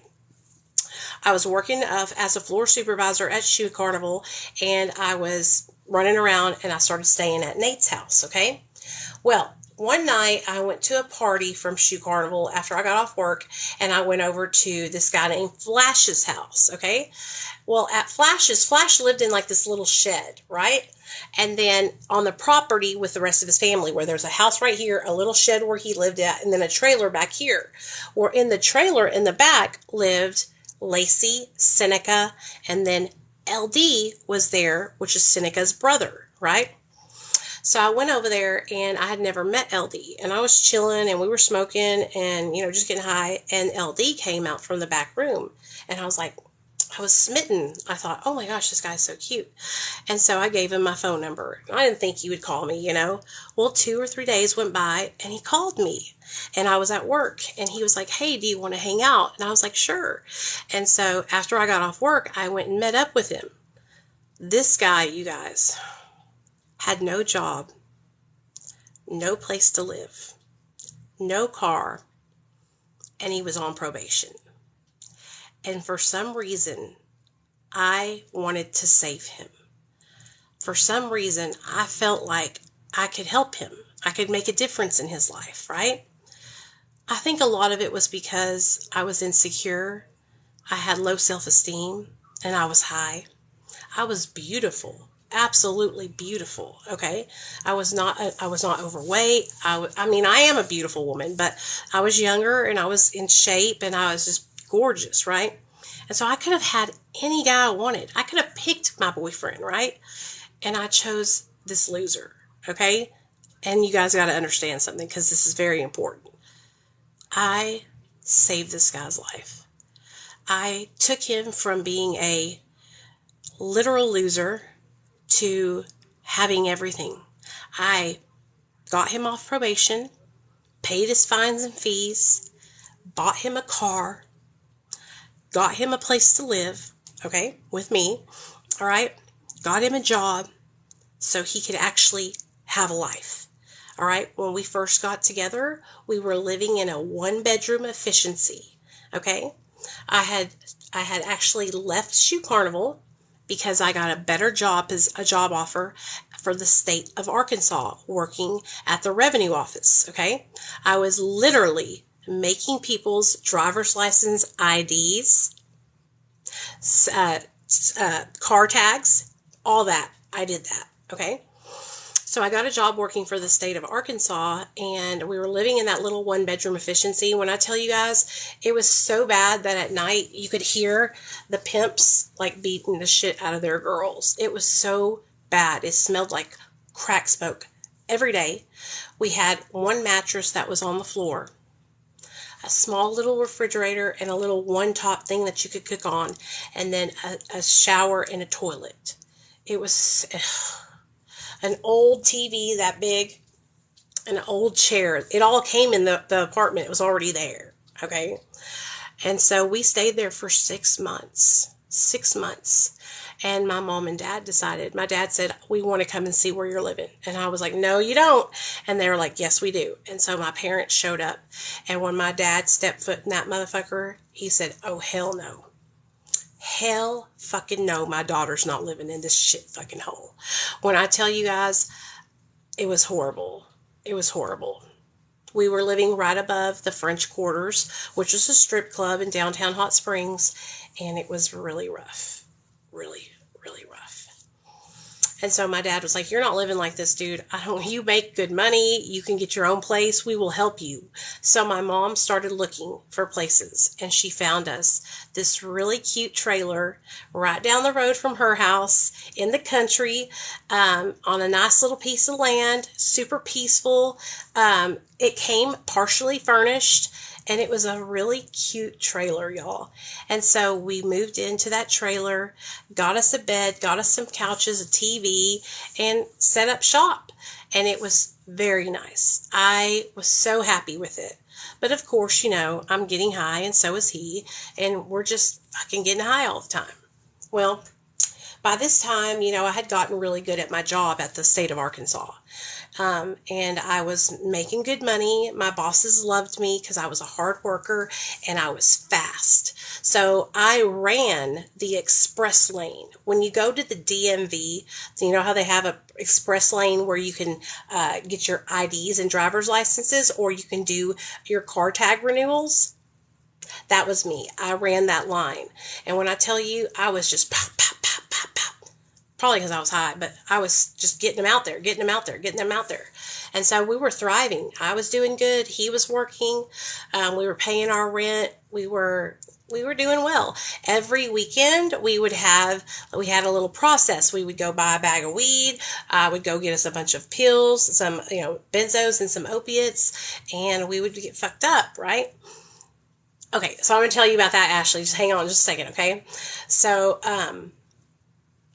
what we had did was we had decided, that like us doing meth in our relationship wasn't good. And so we stopped doing meth, and we would do it every now and then, like, once or twice a month. But we were doing pills, opiates and benzos and weed. But opiates and benzos, fucking hardcore, copious amounts. Okay.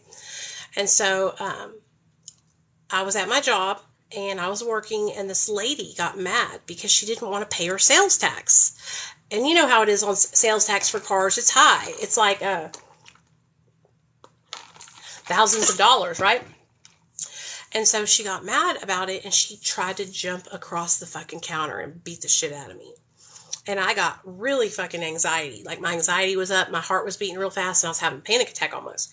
And so my boss called me in the back room, and she was like, hey, take this. And I was like, okay. And I took it. It was a pink Xanax, 0.5 Xanax. I popped that motherfucker in my mouth, and about 20 minutes later, I was feeling amazing. I was like,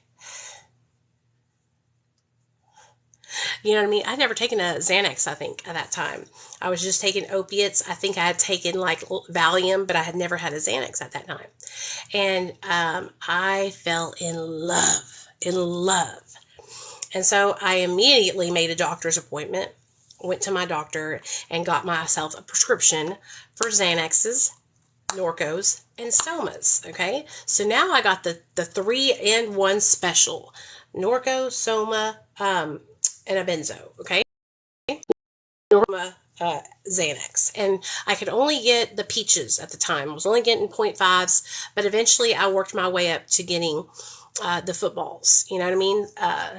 So anyways, now I have my own prescription, but that don't mean nothing. That motherfucker runs out within a week. Like I'm telling you, I went through, 60 Norcos, 60 Somas, 60 pills of Xanax in a week. Totally gone.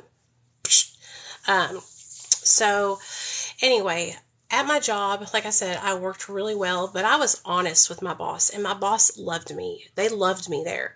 And I told her, that I got high, and I told her that I would try my hardest to like not come to work all fucked up to where it like affected my job. You know what I mean? And for the most part, I did a really good job of keeping that promise to her. I would try really hard to not, I wouldn't take like opiates and stuff like that, before I went to work or at work, because I knew that I would, nod off. If I did, it would be like one just to get me through the day. You know what I mean? And that's how it was for the first couple of years I worked there. I was able to maintain, what I promised her. Well, you guys know how it goes. As your addiction progresses, you fucking fall back on things, right? And so I started to show signs that I was using. I started to nod off at my job. Well, luckily for me, and I don't mean this luckily, but kind of, my boss was dying. Okay, my boss had cancer, and she was dying, like legit on her deathbed. And so I wasn't the only one nodding off. She was too, because she was taking Oxycontin. Okay, she was on Oxycontin, morphine, and some other pills, but she had morphine and Oxycontin in her purse at all times, and the Xanax. And so she was fucking falling asleep at her fucking computer too. So it was like kind of like balanced it out. People really didn't pay attention to me, right? Because the fucking manager of the revenue office was fucking falling asleep. She was such a good lady, though. And when she passed away, you guys, I cried my eyes out, because her and her husband, they looked out for me. They looked out for me. A lot of people looked out for me when I was in my active addiction. A lot of my bosses took care of me. You know what I mean? And when I needed help or somewhere to stay, if I couldn't find anywhere, I knew I could always go to her house. Alinda is her name. Alinda and Belinda, they were twins. And I knew I could always go show up at her house, and her husband would let me sleep on the couch, And so I worked that job for about 6 years, okay? And I worked my fucking ass off. And I played hard. Well, eventually I got really fucking lazy, and I started doing some stupid shit at that job. I started doing some felonious shit, some illegal shit. And I was making anywhere from like $500 to $1,000 cash every day, take home with me. And I got busted. And I got busted by Alinda.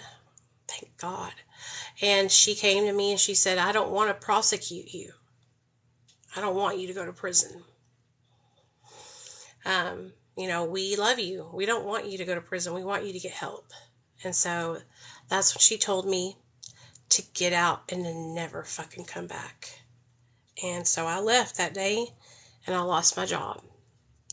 And I went home, and I told LD, I lost my job. And he acted like it wasn't a big deal, right? But it was, because it was the end of his meal ticket. I started working at Sonic and a gas station to try and hold it together. I was paying all the rent. It was me. And we had moved into a larger trailer, okay, a bigger trailer, in a different location. And his dad was living with us now. And so, and his sister, everybody stayed with us. I was taking care of all these people, okay?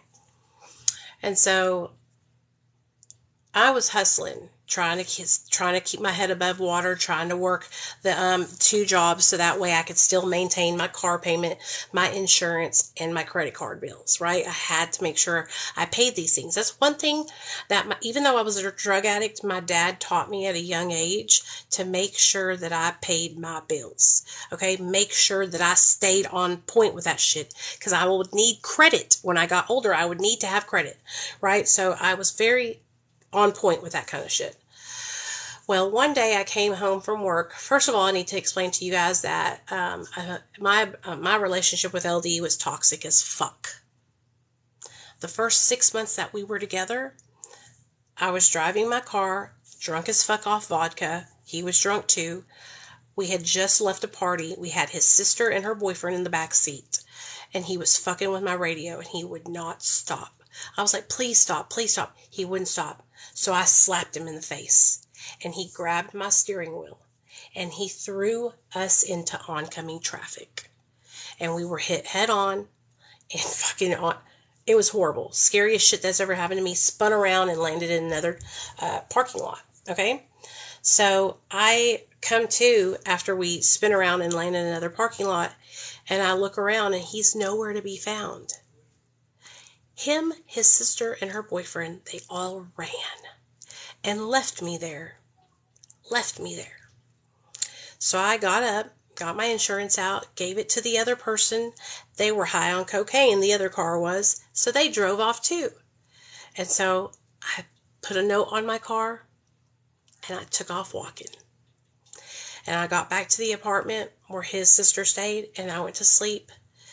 And I just thought, my fucking life, dude, I just fucking totaled my car. Well, the next morning we woke up to fucking police banging on the door. They were there for me because of the accident that we had had.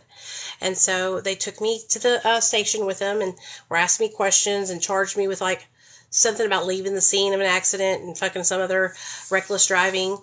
And I called my mom and dad and they came and got me. And I went home and my parents were like, we cannot believe that you totaled your car. Well, just like I told you guys, I was very responsible with my credit cards, my car payment, my insurance. I had full coverage insurance. My insurance paid and they repaired my car. It was totaled, y'all, but they repaired my car and it took a little bit for them to repair it. I got to rent a car and I was able to, manage. But that was the first 6 months that we were dating that happened. Okay. Everybody had told me, do not go with this guy. He is abusive. He will hit you. I will never forget his girlfriend, Sarita, his old girlfriend. She even tried to warn me and I would not listen. I thought she was just jealous, right? What was there to be jealous of? I was the one who had all the money. I was the one who was taking care of him. What the fuck was I thinking? So anyway, by the time I lost my job at the revenue office, we had been together for like 5.5, 6 years. And he had started to hit me. He would do it out of nowhere. One day we were all eating Taco Bell and hanging out and I was sitting on the couch beside him and he grabbed a Supreme bean burrito and shoved it in my eyeball in front of everybody in the house. I remember crying and being so embarrassed. He laughed at me. What you crying about? And I stood up. I was like, fuck you. And he grabbed a sippy cup full of milk and threw it. And it hit me right here in the head. And that's why I have that slice right there, that scar. That's a scar. Well, my head busted open and blood just started pouring down my face. And so I went and grabbed a towel and I was crying. He's like, baby, I'm so sorry. You know how it is. And so I went and laid down with this towel on my head and I fell asleep. A couple hours later, I woke up. Towel was drenched in blood. And I looked at him and I was like, I have to go to the emergency room. This is not going to stop bleeding. And so he took me in the emergency room, and this would be the first time that I lied to anybody about what happened to me to cover for him. I went in and I said, I fell in my living room and I tripped and I hit my head on the weight bench, the weight bench. And the nurse, I could tell she was looking at me like, no, you did not. But they stitched me up and sent me on my way. And I went home and I just thought in my mind, like, how did I get myself into this situation? How did I get myself into a situation where now my boyfriend is beating on me? My boyfriend is throwing things at me. My boyfriend is treating me like shit. And I literally take care of him. I'm literally the reason why he's out of jail and roaming free. I'm literally the reason why he has a vehicle to drive. I'm literally the reason why he has a job. But see, I was so insecure.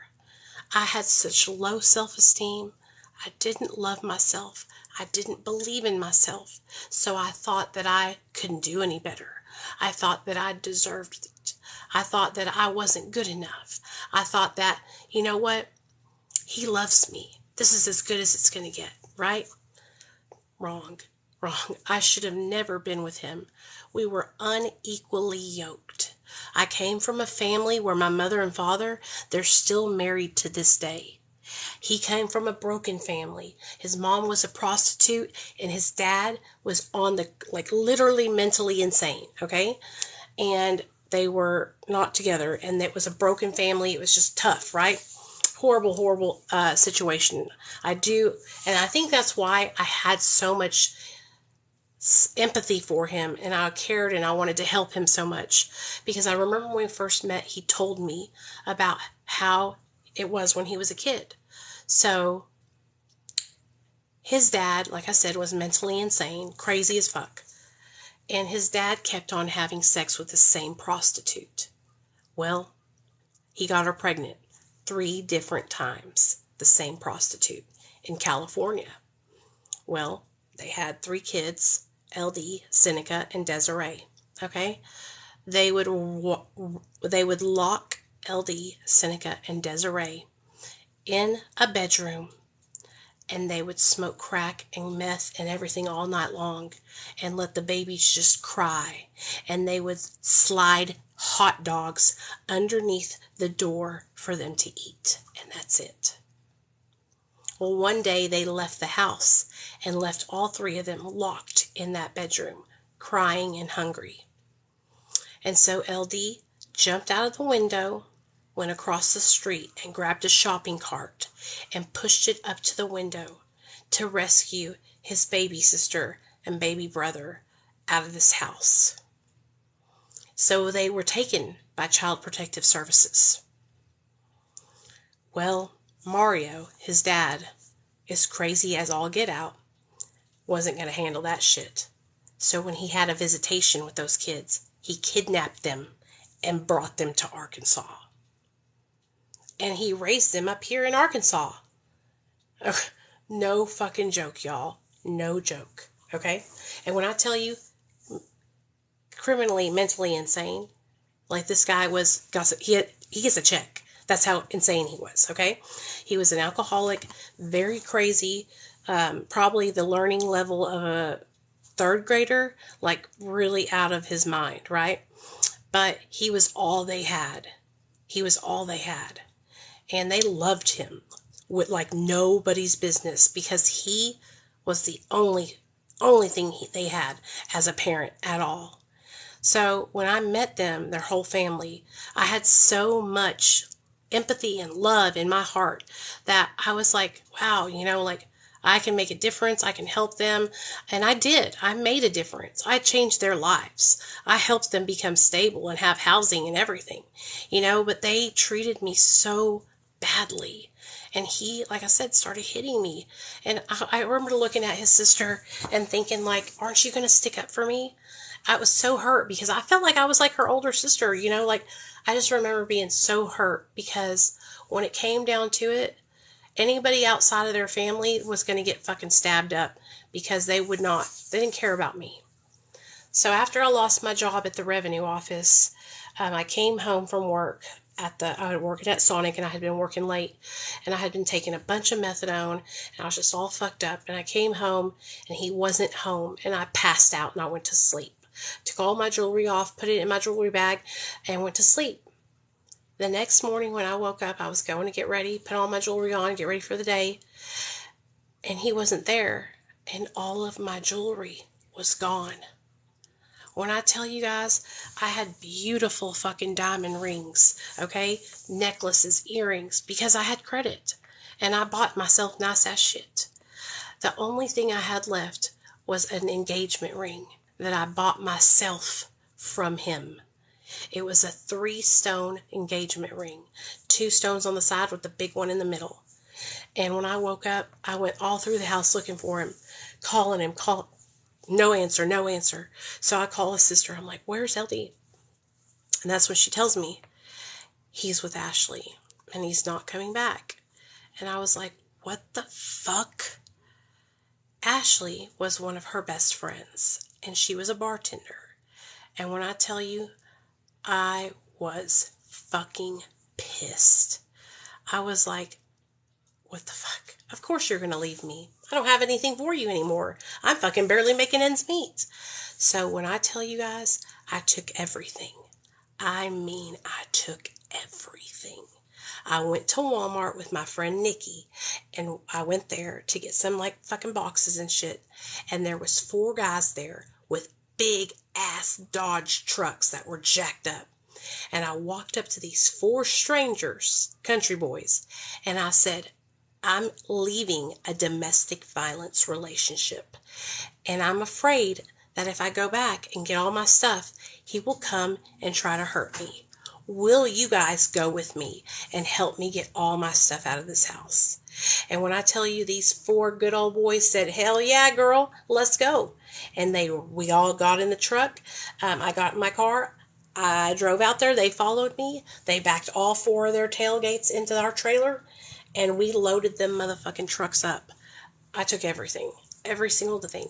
His dad was screaming and yelling, dude. Freaking out. And I was cleaning the whole house out. Whole house. But I was broken. I was broken. I cried my eyes out. Because I was so hurt. After all I had done for this family. After all I had done for this dude. You know, I was delusional thinking that he loved me. I was delusional thinking that he cared. He hurt me a lot more than just that time. I'll tell you another time. One night we were over at these guys there. They were in the Aryan Brotherhood. They were Peckerwoods, and we were at a party with a whole bunch of them. Right across the street from our house. Like, we lived in a trailer park right here. You go up across the street and then up a hill, and that's where they lived. And we were all getting drunk and having a good time, right? Well, I was getting drunk, and me and this guy, Ned, were kind of like flirting a little bit, you know, but nothing disrespectful, just having a good time, being drunk. And LD threatened me. He grabbed his beer bottle and he threatened to crash it over my head. And Ned heard him. And that's when him and all his Peckerwood brothers jumped LD. LD got in my car in the driver's side. And Ned and all these Peckerwoods thought that was his car. And so I jump in the passenger side and I'm like, stop, no. LD is stabbing out of the window, stabbing these guys, right? I had stab marks in my roof of my car with his knife, everything. These boys jump on my car and they rock back and forth with my passenger side door until they pull that motherfucker all the way off the fucking hinges. My fucking door is on the ground. This one guy's punching my window, standing on top of my fucking roof, punching my window, busts my fucking windshield out. And I'm like, fucking go. I grab my door. I'm like, reverse it, go. And so LD slams on reverse, and we're gone, right? And we turn this curve, and all of a sudden, I fall out of the car with the door in my hands, roll down the road. He reverses, picks me up. I jump back in the car, and I'm holding on to the door. And we just got to go right across, and then we're at home. We go right across, turn left, turn right, and then we park in the driveway, shut our lights off. And my fucking car is fucked. The motherfucking door's off. The damn front windshield's completely cracked. There's stab marks all up in the roof of my car. Blood everywhere. I mean, my car was totaled. Again. Okay? So I call the police because I gotta get this reported, right? But I'm not about to tell them that we just got jumped by them motherfuckers over there because I didn't want no motherfucking problems with them. So I call them, I tell them, hey, I need y'all to come over here. My car's fucked up. We just got jumped. But I did not tell them by who or what or anything. The cop comes over there and he's like, are you sure you weren't drinking and driving? And I'm like, I'm positive. And I wasn't drunk. So I could take a breathalyzer and everything. I was good. He filled out the report. and we sent it into my insurance, and they fixed my car again. And when I tell you I'm not lying, my whole car door was ripped off the hinges. It was the scariest shit I've ever been through in my whole entire life. I thought they were going to kill us. I thought they were going to kill us. And it was all because Ned was trying to stick up for me, but then it turned into something, oh my God, way different. And it was the scariest shit. That was probably one of the scariest things I've ever been through. I have never seen anything like it. These boys, they were on it. So anyway, I cleaned that whole house out. I left, and I was sad. Like I said, I cried for like a year, dude. I cried every night when I would go to bed. But I moved in with my friend Nikki and her boyfriend Jeremy, who were also fucked up like I was. And so I went on a bender. For the next like 2 months, I was taking ecstasy every single day. And back then in the early 2000s, we were getting these triple stack, like dollar bills and blue Supermans and Batmans and candy apples and all kinds of shit. And so they were $30 a pop. I was taking them bitches like they were candy, taking 2 at a time, rolling my motherfucking balls off. That's how my teeth would go. You know what I mean? And so I was balls deep in fucking ecstasy every single night, taking all kinds of fucking crazy shit. Well, one night at Jeremy and Nicole's house, I was fucking high and I was washing my hands and I had taken my ring off. Remember the ring I told you about? The only one that I got out with, which was the engagement ring that I bought myself with the 3 stones. Well, I had set it on the sink to wash my hands, and I went to go put it back on, and it was gone. It was gone. And I was like, Jeremy, Nicole, my ring is gone. One of y'all grabbed my ring like I was just washing my hands, and I looked back, and it's gone. And they're like, well, you didn't touch it. And I'm like, y'all, my ring is gone. I was just washing my hands. Jeremy's like, oh, I'll take apart the sink. I know, it probably fell down the sink. These motherfuckers helped me look for that ring. They took apart the whole sink. Okay? Dumped the pipes out and everything. No ring. Nowhere to be found. You want to know why? Because it was in motherfucking Nicole's pocket. That's why. Nikki had fucking gotten it. They got me. And that's when I knew, man, these motherfuckers, I gotta get the fuck up out of here. Because there's one thing that I don't do. I will not rob the people I'm living with. I will not steal from my friends, okay? Like, I'm not going to take shit from people that I get high with. I don't do that. I don't go and rob the drug dealer. I don't go and rob my friends. I don't do that shit. And so I was like, I'm out of here, dude. I'm getting the fuck out of here. And I'm desperate. So I called my mom and dad, and I was like, I guess I'm going to treatment.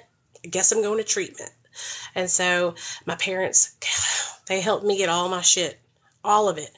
And I went into treatment. Well, I got out of treatment after 30 days, and I didn't even make it 2 days out of treatment. And I was down at Nate's house.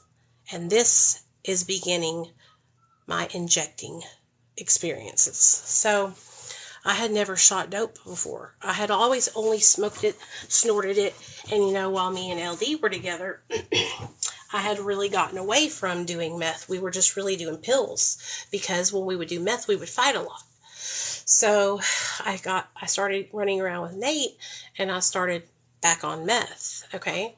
And so I had a job. I was working for the Days Inn, which was a hotel, and I would work there from like 11 at night to like 3 or 4 in the morning, or 5, something like that. Like a really odd shift, like overnight till the morning. But it was perfect for me, right? Perfect for me. So I could rent rooms to my friends for free. Like I could let them have a room for free. It was perfect. So I had like my coke dealer up there one night, and I would just fucking keep going to his room and getting cocaine. Just crazy shit, right? So I started working there, and I started leaving from the hotel and going and staying with Nate every single night. Well, like I told you guys at the beginning, Nate was cooking methamphetamine. Okay? I didn't know anything about how to cook methamphetamine, but I had been around people in the past that were doing it, because in the city I grew up in, which was Hot Springs, Arkansas, that was normal. People cooked methamphetamine. it was normal to hear a meth lab blow up down the street. I'll never forget it. Me and my sisters had just graduated high school, and we were at my mom and dad's house. And this guy came running up to on our property, knocking on the door, asking to use the phone. I mean, just like skeezed out fucking tweaker, like looking crazy, right? He's like, can I use the phone? Can I use the phone? I gave him the phone. He used it, and then he gave it back, and he left. And all of a sudden, we hear boom, and it shakes the earth, like you felt the vibrations. Okay? Like 2 or 3 days later, we read it in the newspaper. Meth lab explodes. Literally, here's my parents' house. You go up the street, here's Southmore Road. You go down, down, down, down. Then there's a big curve. You can turn left at that curve, go down that dirt road a couple miles, and they had a meth lab back there, and it exploded. And that dude was running from there. It was crazy. I mean, you felt it shake the ground. It was really crazy. But anyways, I was started to stay at Nate's house. And so he was manufacturing. So what that meant is that I was becoming an assistant, right? I was helping him with everything. I was cleaning the dishes after he would get done, gassing shit off in all the different mason jars. I was, whenever he would finish and all the meth would be up around the Pyrex, I would scrape the Pyrex fucking things and get all the meth out until we had like a pile right in the middle of it. I was using razor blades to scrape the inside of the fucking mason jars to get the meth off, because it would just coat all around that. I don't know if you guys have ever seen somebody cook methamphetamine, but that's what it's like whenever, you have to dry it and all that kind of stuff. And what we were making was red phosphorus methamphetamine.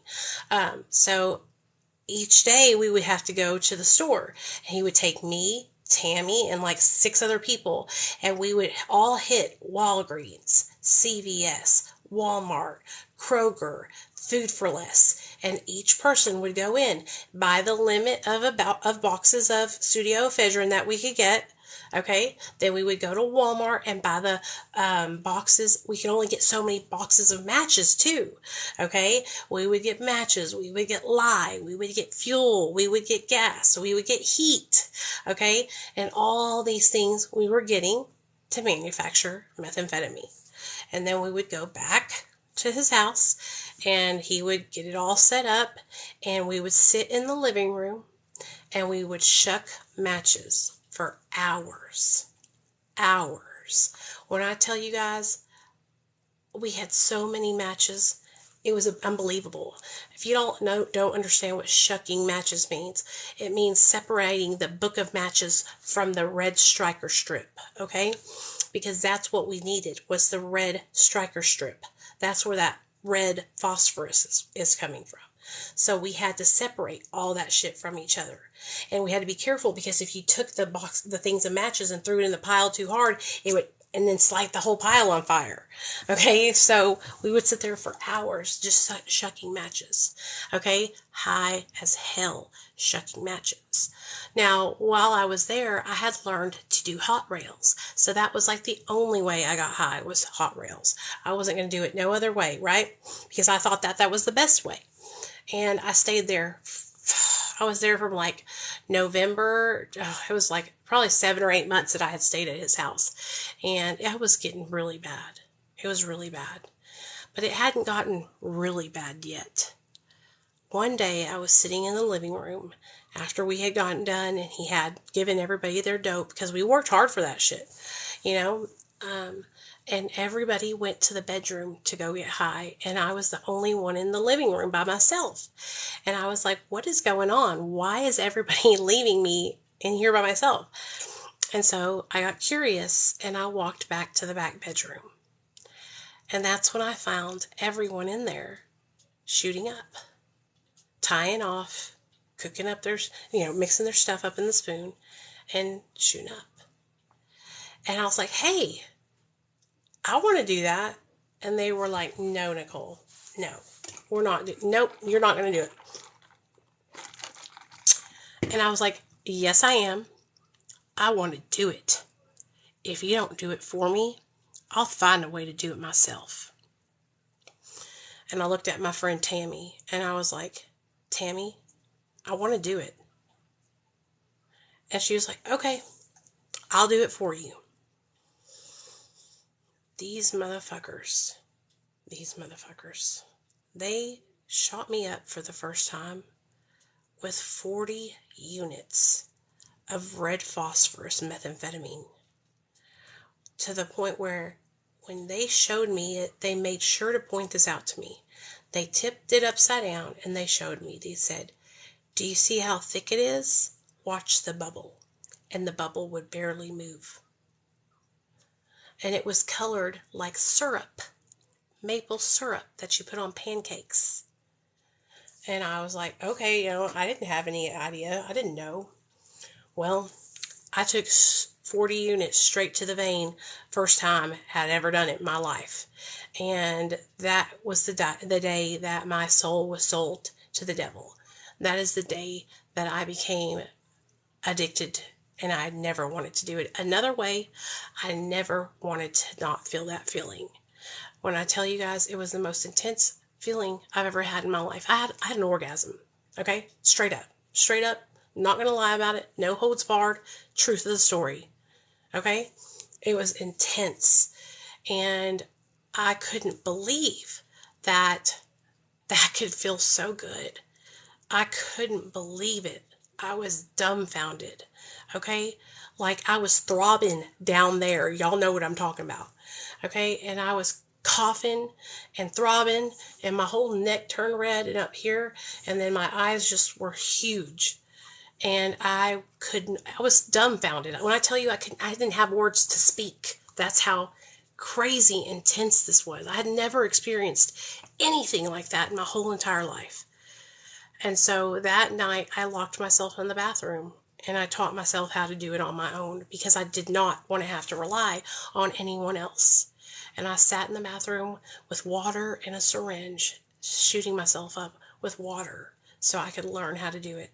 Yes, I had a headache, but I learned how to hit myself so that way I never had to depend on another person ever again. And that was the day I was sucked in. Like when I tell you guys, I was sucked in. It was like the devil grabbed me, held me in his arm, kissed me, and told me, you're with me now. You're with me. You're never going to leave my side, little girl. And I was there. When I tell you, I went from being a functioning person, driving my car, going to work, to sitting in this trailer with a literal sticker, a gem, little sticker, diamond sticker, on the middle of my forehead like a third eye. Sitting in this trailer, watching the TV that was really fuzzy, that was showing who was driving up and who was leaving, okay? And I would sit there, and I would watch that TV all day long to make sure no cops came, to make sure nobody came and got us. Hey, what's up, baby? Hey, Emily. Well, listen, I'm telling my story, so you might not want to listen to this, girl, because it's a little triggering. So, trigger warning also for anybody in here. I hope that I'm not, making y'all too upset. But I was crazy. I had lost myself. I was completely and utterly lost to the syringe. And I didn't want to do anything else but do that. Every time I got dope, that's all I wanted to do. And I started doing other things with it, cocaine, you know what I mean? And I realized that was amazing. And I just kept on amazing, right? No, you're not annoying. I love you too, baby. I love you. Come in and hang out with us, okay? So that way you won't go out and get fucked up. You hang out with us. And so I went downhill. Within a matter of 6 months, I was at rock bottom, dude. Rock fucking bottom, okay? I was in the passenger seat of my car, and I was riding with Quincy. He was helping Nate cook meth, and we were riding. We just left the Terry twins. We were over there selling them some dope, okay? The Terry twins were known confidential informants in Hot Springs, but I didn't know that. I was naive. I was new, right? And I had just started this injecting. I was really in the game now, right? It was getting really, really serious. It was bad, y'all. And so I didn't know any of this stuff, right? And so we left their house, and we were literally just left their house. turn right, drive down the road like a mile, and all of a sudden, out of nowhere, we were surrounded by cop cars and black SUVs. My car is still rolling, right? We're rolling through the stop sign, and this police officer, detective, grabs my driver's door, opens it, points his gun at Quincy, pulls Quincy out, jumps in my car, and slams it in park. And then the other police officer that's on my side pulls my door open and points his gun at me and says, "Get on the ground! Get on the ground, DeMeo!" And so I get on the ground, spread eagle like that, and I am tripping. Like, I cannot believe this. I am spun out, right? And so he flipped me over, told me to stand up, had a woman come over there and frisk me and all that stuff, lift up my bra, everything, shake it out. And that's when he grabbed my purse and he looked at me. It was Officer Jessup. I'll never forget, because I knew him. He had arrested my sister many times. And I was like, he said to me, "Nicole, is there anything in your purse that could stick me?" And I told him no. And he went into my purse and he found my syringe. And he was pissed. He was like, "What if that had fucking stuck me?" You know what I mean? He was yelling at me, screaming at me. And I was like, "That's not mine. That's not my purse. I don't know whose that purse is. I don't know. That's not mine." He's like, "So this isn't your driver's license? This isn't your social security card?" I was like, "No, that's not mine. I've been set up. You know what I mean?" And he was like, "Nicole, shut up. You know what I mean? Just shut up." And so they put me in handcuffs and put me in the back of the cop car. While I was over there getting, bitched out for having a syringe in my purse, Quincy had 6 grams of meth in his fucking socks.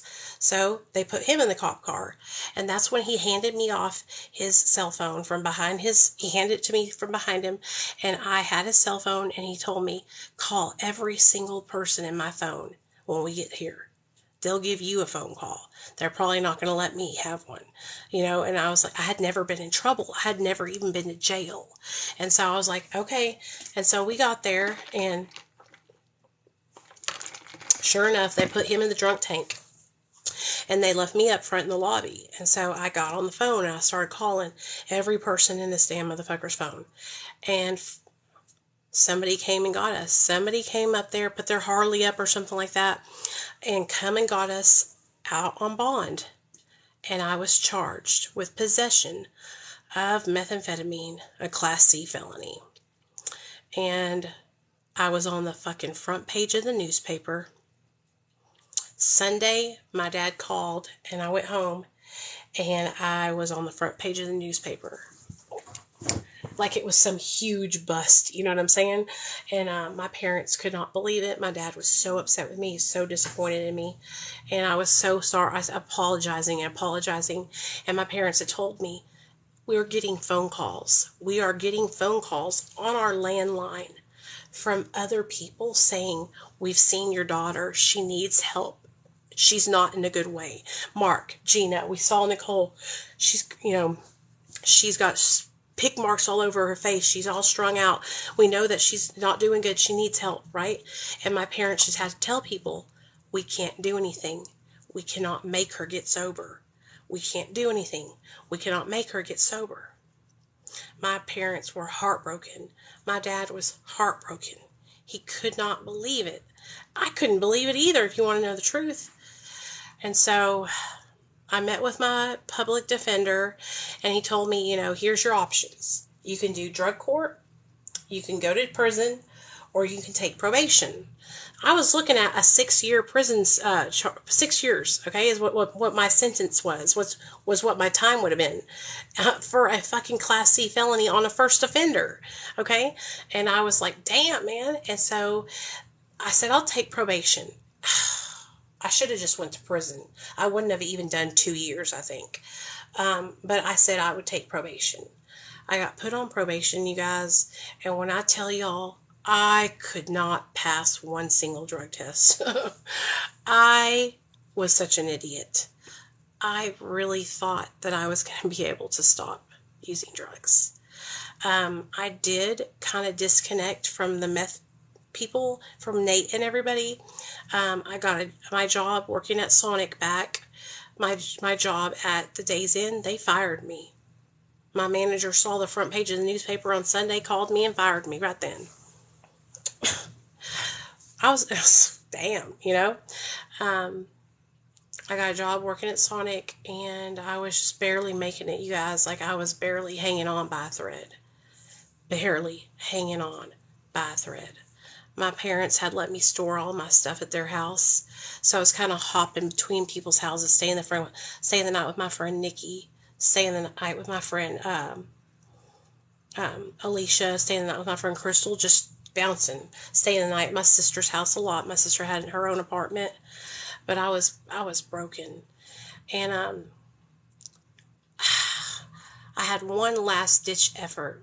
My probation officer was like, "You're failing. Like I was failing for benzos. I was failing for opiates. I was failing for pills." And so I was like, I got to get a prescription. And so I called my sister and I was like, "Hey, who's that script doctor that y'all are going to?" And my sister's like, "Oh yeah, the doctor over on Section Line Road." I was like, "Yeah." She's like, "All you need is $200 and you can get an appointment, and then you give him the $200 and then he asks you what you want." And so I was like, "Really, legit?" And he's like, "Yeah, yeah." My sister said, "Yeah."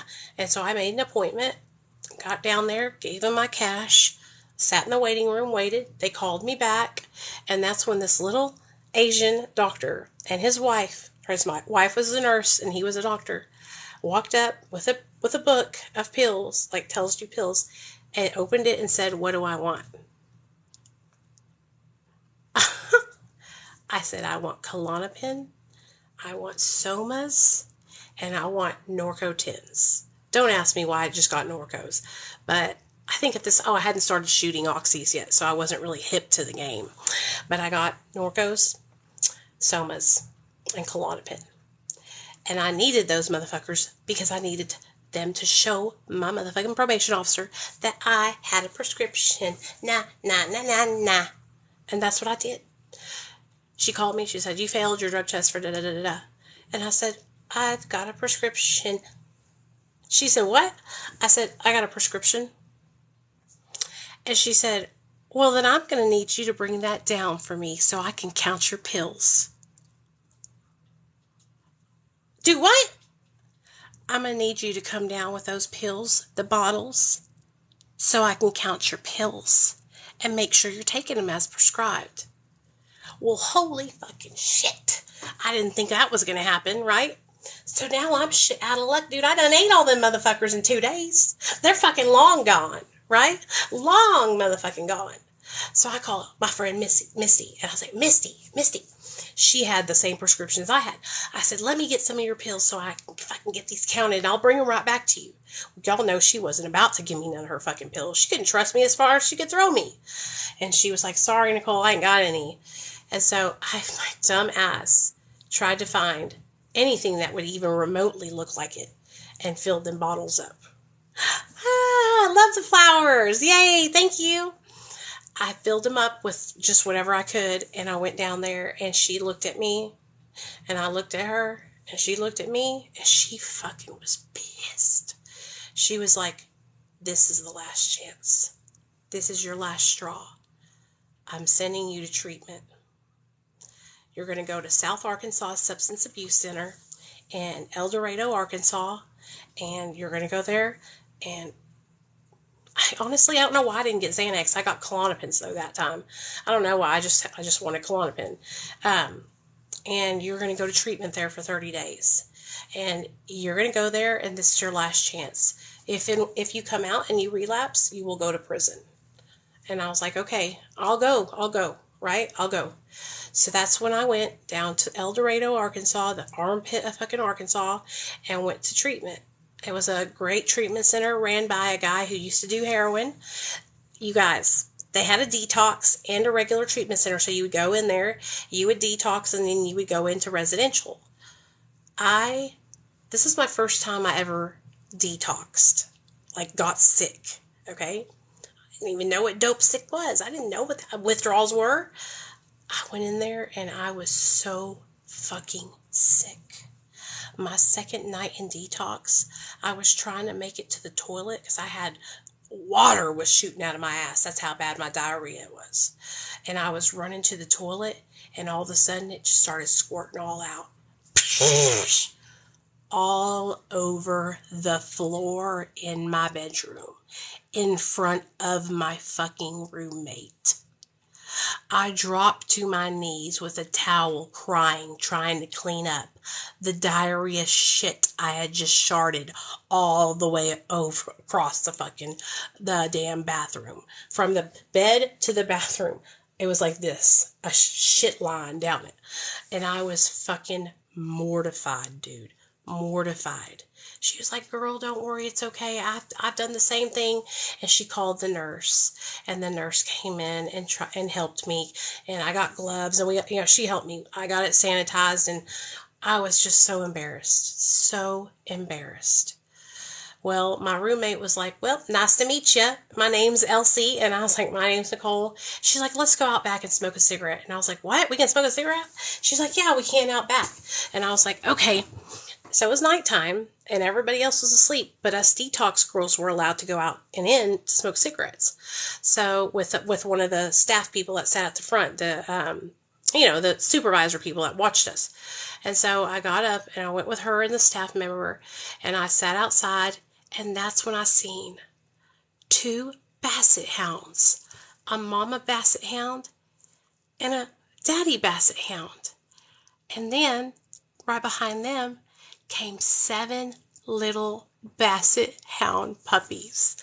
This big, just born, maybe like a couple weeks old, ears dragging the ground. Okay, short little legs, and that was a whole family that they had of basset hounds. And part of our job as the girls and guys in recovery was to take care of these little basset hounds. And so we would feed, and we would water them, and we would love them, and they were the sweetest dogs.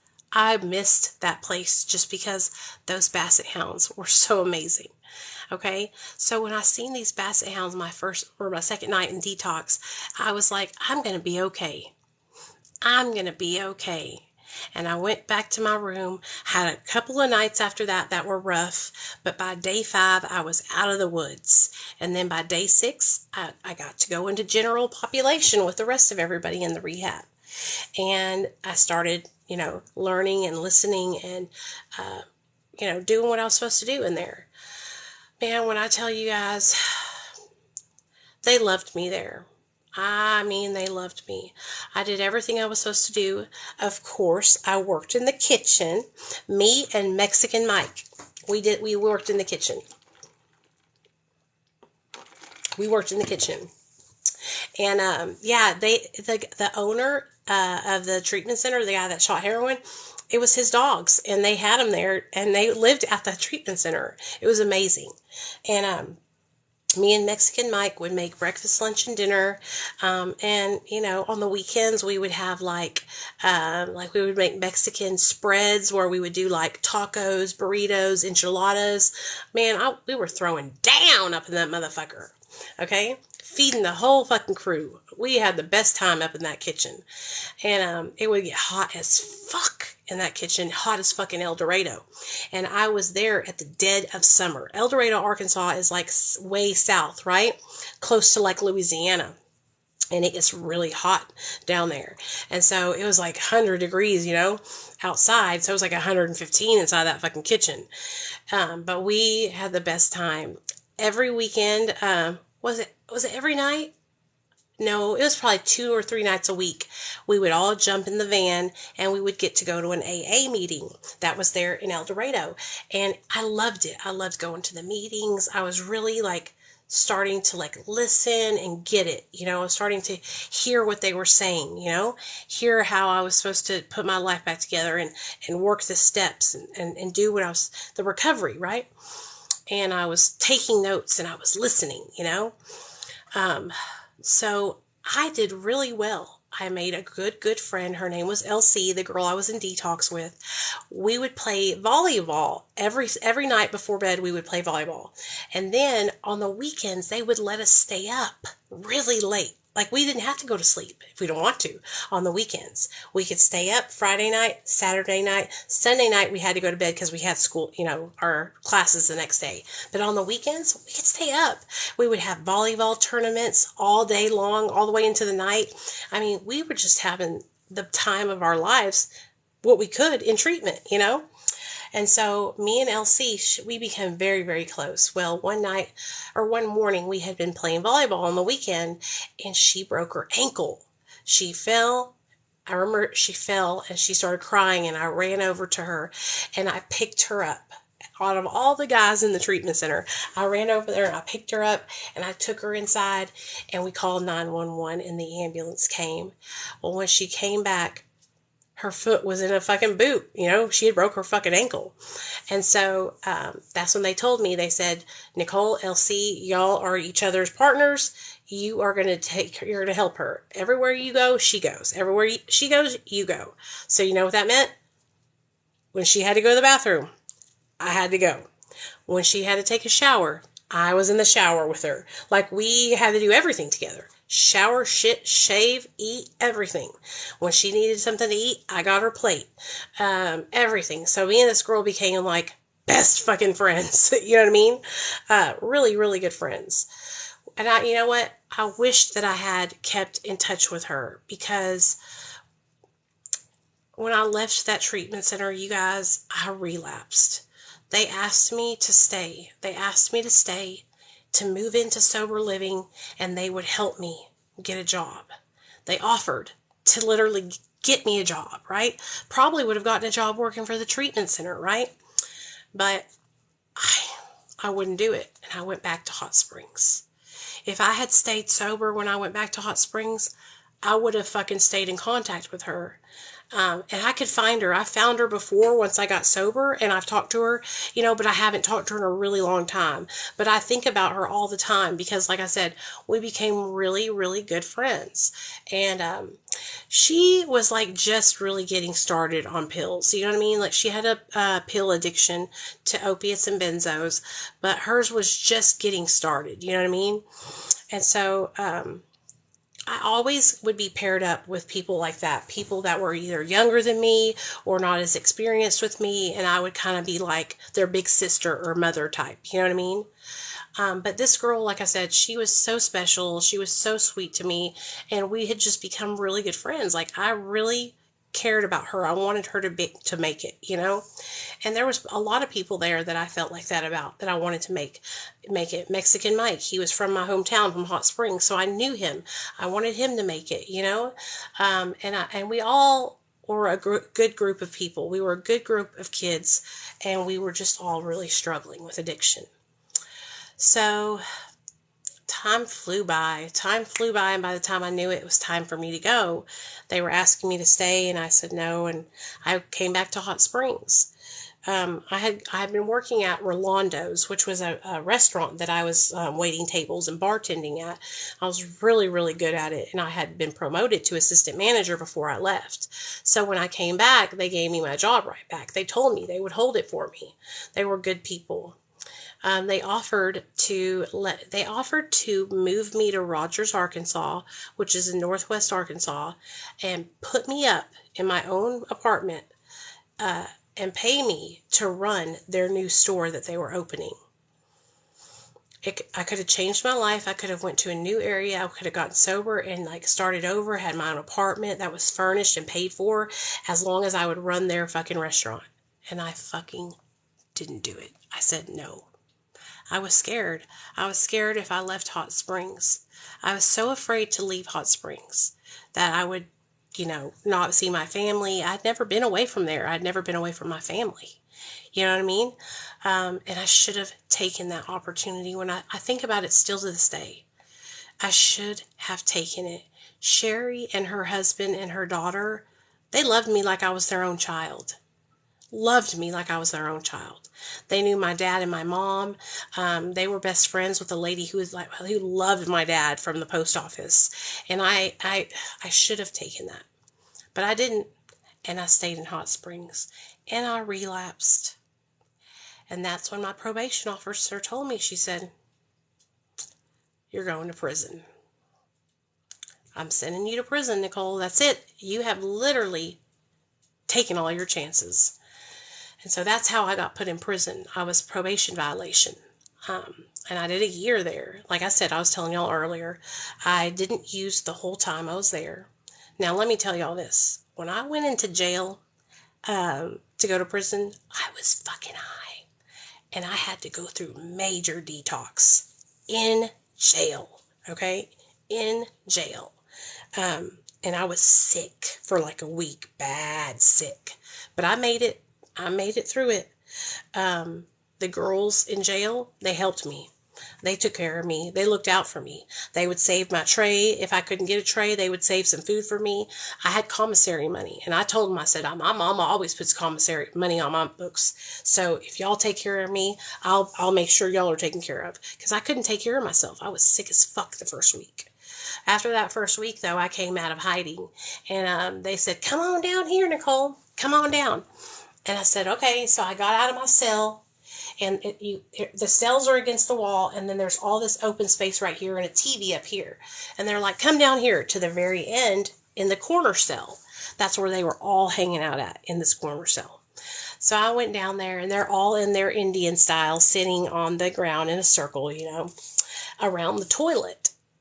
And I'm like, what's going on here? And they're talking into the toilet. Like, hey, what's up? Da-da-da-da-da. Into the toilet. And then I'm hearing a man's voice on the other end. And they're talking through the toilet to the boys in the other pod. I was like, holy hell. They said it's the toilet phone. And somebody called for you. This guy named Philip. He called for you asking if you were here. And you were not feeling good, so we just took a message. And I was like, are you fucking kidding me? And they were like, yeah. And so I got on the toilet phone and I called for Philip.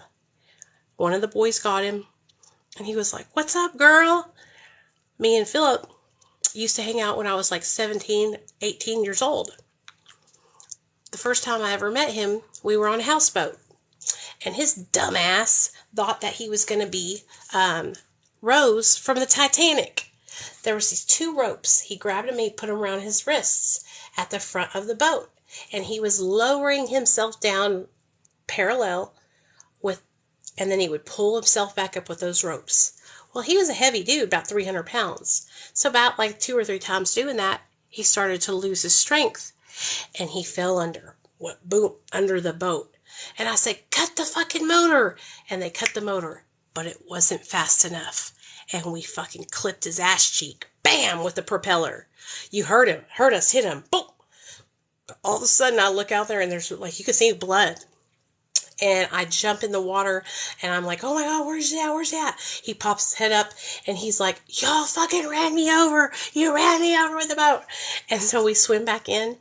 Y'all, he had a fucking gash in his pants this big and probably had to cut like that big from the fucking propeller in his ass cheek. I love that. Thank you, Melody. He was bleeding everywhere, but he was okay. And that was how I met Flip. We called him Flip because he flipped over the boat. So he was on the toilet phone, and that made my stay in prison a little bit more entertaining because I would get up, I would talk on the toilet phone with Philip or any other guys that I met that I knew that were over there. Eventually, this guy named Greg, I knew who we would let live with us when I lived with LD. I always let this kid sleep on my couch because he was like 17 and he had nowhere to go. So I was always like that. I was always like a mom or somebody that cared for people. So I would let him sleep on the couch, because I didn't want him to be sleeping outside. Poor kid. I would feed him and all that good stuff. And so Greg was over there. And I was like, Greg, what are you doing over there? And that's when he told me. He said, I got into a fight. And I was like, okay. He got into a fight and he beat the guy so bad that the guy died. The guy died. And I was like, holy shit. And so he was going to prison. I don't know if it was for manslaughter or what, but he was going to prison for that shit. Now he's out. He has a daughter or a wife and some kids, and he looks great. But it was really sad. So I was talking on the toilet phone, talking to the boys and just making time pass. Sitting in Indian style in a little circle, talking, telling our stories. And we would sit just like I am with you right now, telling stories about our life, telling about how we got to where we're at, how we got started using drugs or doing whatever we were doing. And this is the first time that I ever sat with girls that were prostitutes, and they were sharing with me like what it was like, what would happen, how they got started, why they got started. And when I remember thinking like how sad. I felt so bad for these girls because they were pretty girls. They were girls who were just like me. They were smart.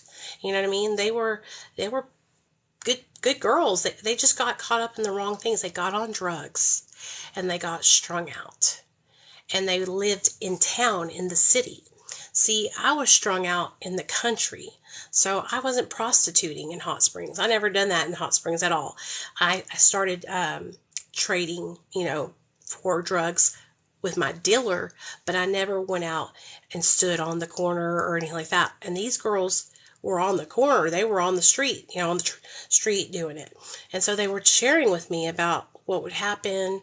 One girl shared a story with me about a guy who basically tried to kill her. He had her in the hotel with him, and he was trying to get her to do stuff to where he could basically render her where she couldn't fight for herself. And she ended up having to leave, like walk out on him and just leave without money and everything. And so I had never heard anything like this before in my life. You guys got to understand. I was raised up hella Pentecostal in a church where I couldn't cut my hair. I couldn't wear earrings. I couldn't wear makeup. I could only wear dresses. And even though I had gotten really bad off on drugs, I was still semi-sheltered to a lot of things, And so I was just in awe listening to these stories, and we would sit around and we would tell stories all day long. Of course, there were some fights that broke out, bitches fucking not getting along and shit. I'll never forget it. One day, what they would do when they would fight was they would go into a cell, shut the cell door, and beat the shit out of each other until somebody tapped out. Because if we did it on the outside, then we would all get locked down. And so you would have to go in a cell if you wanted to fight anybody. I wasn't fighting nobody. I was kicking it. I never got into a fight, ever, with anybody. I never got in a fight there, and I never got in a fight in prison. Because I minded my own business. I did what I had to do. I wasn't shitty to people. I didn't act like I was too good. I didn't look down on folks because of what they did. I was just regular, like I am now. I accepted everybody the way they were, and I never judged anybody because I knew that all it took was one decision and I could be right where those girls were at, hooking. You know what I mean? All it took. I mean, if I had lived in the city, I probably would have been right there with them.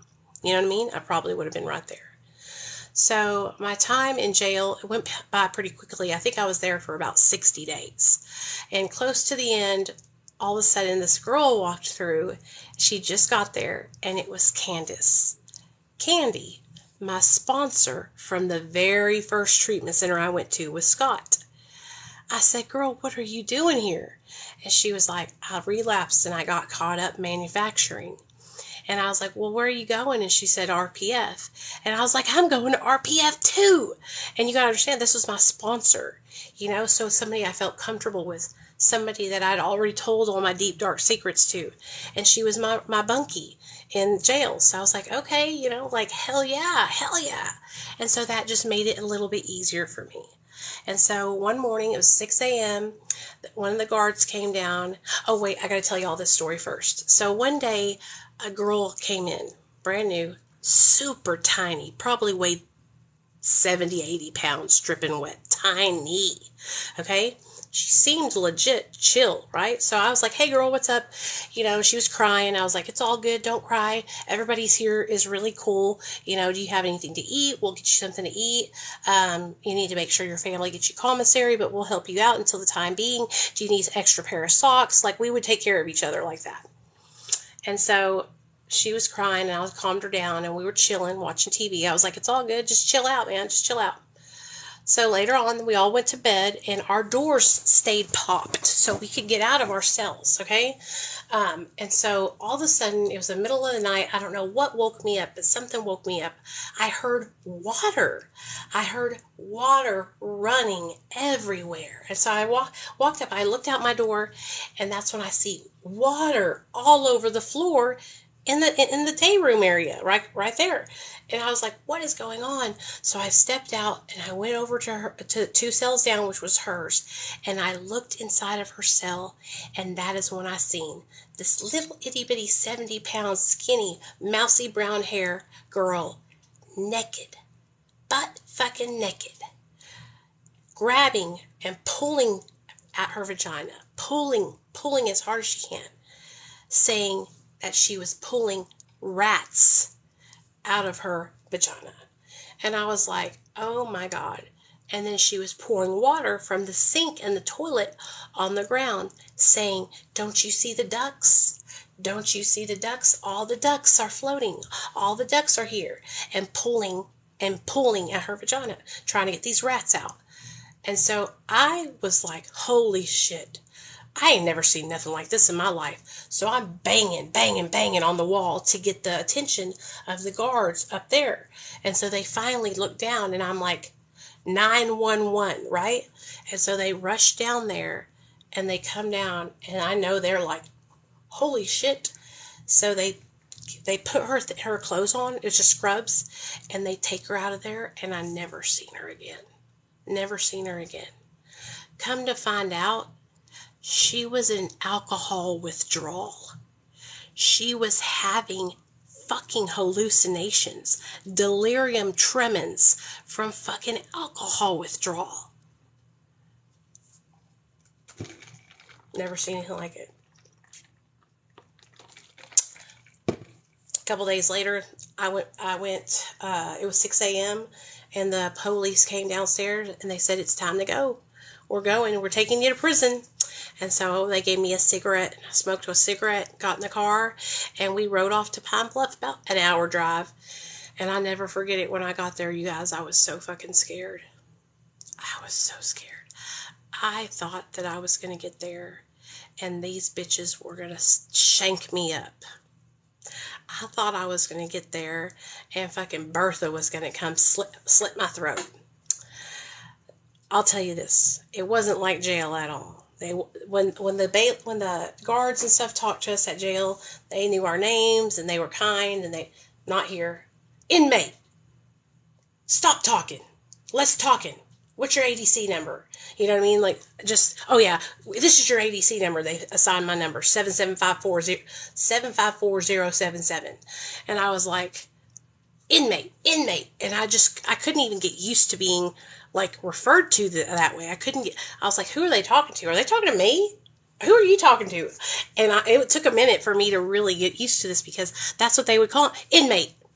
Inmate. And I was like so fucking offended. I was like, who the fuck are you talking to? You could not talk to them. It was like a real deal thing, you know? And so they bring you into processing and they get you your uniforms and your underwear and all that stuff, shoes, everything. And then they take you to the showers. And they take me to the showers with 2 other girls. Now, you guys got to understand, I had been doing meth and stuff. I was tiny. I was probably like 120 pounds, 5'5". And they put me in between 2 girls that were like 350 pounds. 2 big, giant black girls. It was 2 black girls and me in the middle, like a fucking Oreo sandwich, like a little fucking caramel donut, you know? And they said, get in the shower. And they put us in the shower together and sprayed ice cold water all over us. And then this lice stuff, some louse stuff. I don't know what it was. And then they said, get out, inmate. And we get out, we dry off, we put on these fucking other used underwear that somebody else had probably wore, that are not brand new white underwear. They're like yellow because they've been washed so many times. Okay? Yellow underwear with skid marks on them. So I incited mine out. Okay. A pair of white boxers and then a yellow pair of pants. And these were really yellow, like pastel yellow, and a pastel yellow shirt with a white t-shirt that was underneath. Yellow dingy white t-shirt, yellow dingy fucking socks, fucking, and then some canvas Bob Barker shoes. And they give you some flip-flops, and they give you a little bag with a pillow, flat as fuck, a cover that is literally fucking wool, itchy, nasty, and a fitted sheet, okay, to a little twin thing, a little mattress like that. And they give you toothpaste, a roll of toilet paper, and a toothbrush, and that's it. That's it, okay? And they say, inmate, and they take us to the hole. And that's where I was in the hole for 3 days, and I was in there with a girl named Nikki. And Nikki and me sat there and talked all night long, of course, because I couldn't sleep. And Nikki was from Clinton, Arkansas. She had drove her car into a church high on methamphetamine. And so we talked all night long about all of our methamphetamine stories. She was funny as hell. But we had to stay in the hole for 3 days. So they were making sure that we didn't have any like infectious diseases. And they're also monitoring you to make sure that you're not crazy, that you can actually go into general population with everybody else, because they know, you know, if you're fucking crazy as a Betsy bug and they put you in general population and then you end up fucking taking a pencil and stabbing somebody in the neck with it, right? This is a minimum security prison, so it's wide open. The inmates run the prison, okay? The inmates make the food. The inmates do all the construction on the prison. The inmates do the laundry. The inmates mow the lawn. The inmates paint things. The inmates made the prison operate. Okay, the guards are just there to watch us. That's it. Okay, so they gotta make sure that we're of sound mind. So me and Nikki got cleared on our 3rd day to go to our unit 2, the first unit, which is our orientation unit. And this is where basically you're going to learn everything about the compound and how it operates. So that way you can be a member of the compound and work and do what you're supposed to do. So they're teaching us the laws and everything, the laws of the compound, the rules of everything. And you got to understand something. It was like a little city, okay? There was status that we had to gain, okay? So they had a president of the city, which is one of the inmates, a vice president of the city, which is one of the inmates, a treasurer and a secretary, 4 people who are over, they're the top inmates who have the most status, and they are basically, like I said, like kind of like when you're in high school and they have the, you know, president and vice president of the senior class, kind of like that, only in prison. And you have to gain status, and the way you gain status is by pulling each other up. Okay, so in this prison, because it was minimum security, it was a behavioral prison, a TC, a therapeutic community is what they call it. And the whole idea behind it is they're teaching us, the inmates, how to no longer be okay with negative behavior, with stealing, lying, cheating, doing drugs. And we're learning to not do those things. And we're also learning that if the people that we are around are doing those things, we need to get away from those people. And if they're part of our community, we need to pull them up and let them know that their negative behavior is not going to be accepted here. And if they continue that negative behavior, then we're going to take them to the floor. Taking them to the floor is, you could pull somebody up and you could say, hey, I saw you stealing some so-and-so's chocolate milk off their tray, and you know that's against the fucking laws of the land here. And if you do that again, I'm gonna have to take you to the floor, which is turn a ticket in on you. And if you turn a ticket in on somebody, they get a disciplinary for that. And after you get so many disciplinaries, it can add up and take time. You can get time added on your stay. Okay? So it was serious, all right? So what us girls did is we made little allies, little groups, where we would get together, and we would write tickets on each other just enough for us to get our status, but not so much to where we would get people in trouble. And we all grouped up, and we were allies with each other. There was 2 of us there, me and Candace Krieger.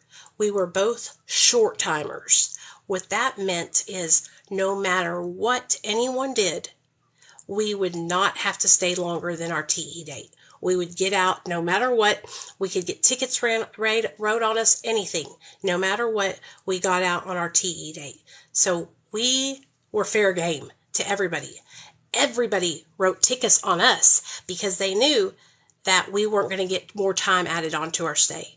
So what this made us is basically targets for everybody, right? Our people who we were allied up with, of course, wouldn't take advantage of that, but the other girls who we didn't fuck with would.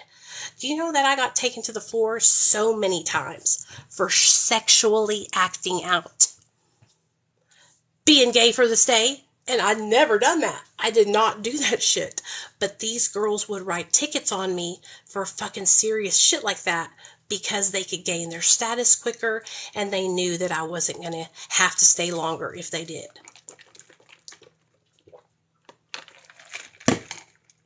I remember the first time one of them did it to me, took me to the floor for sexually acting out.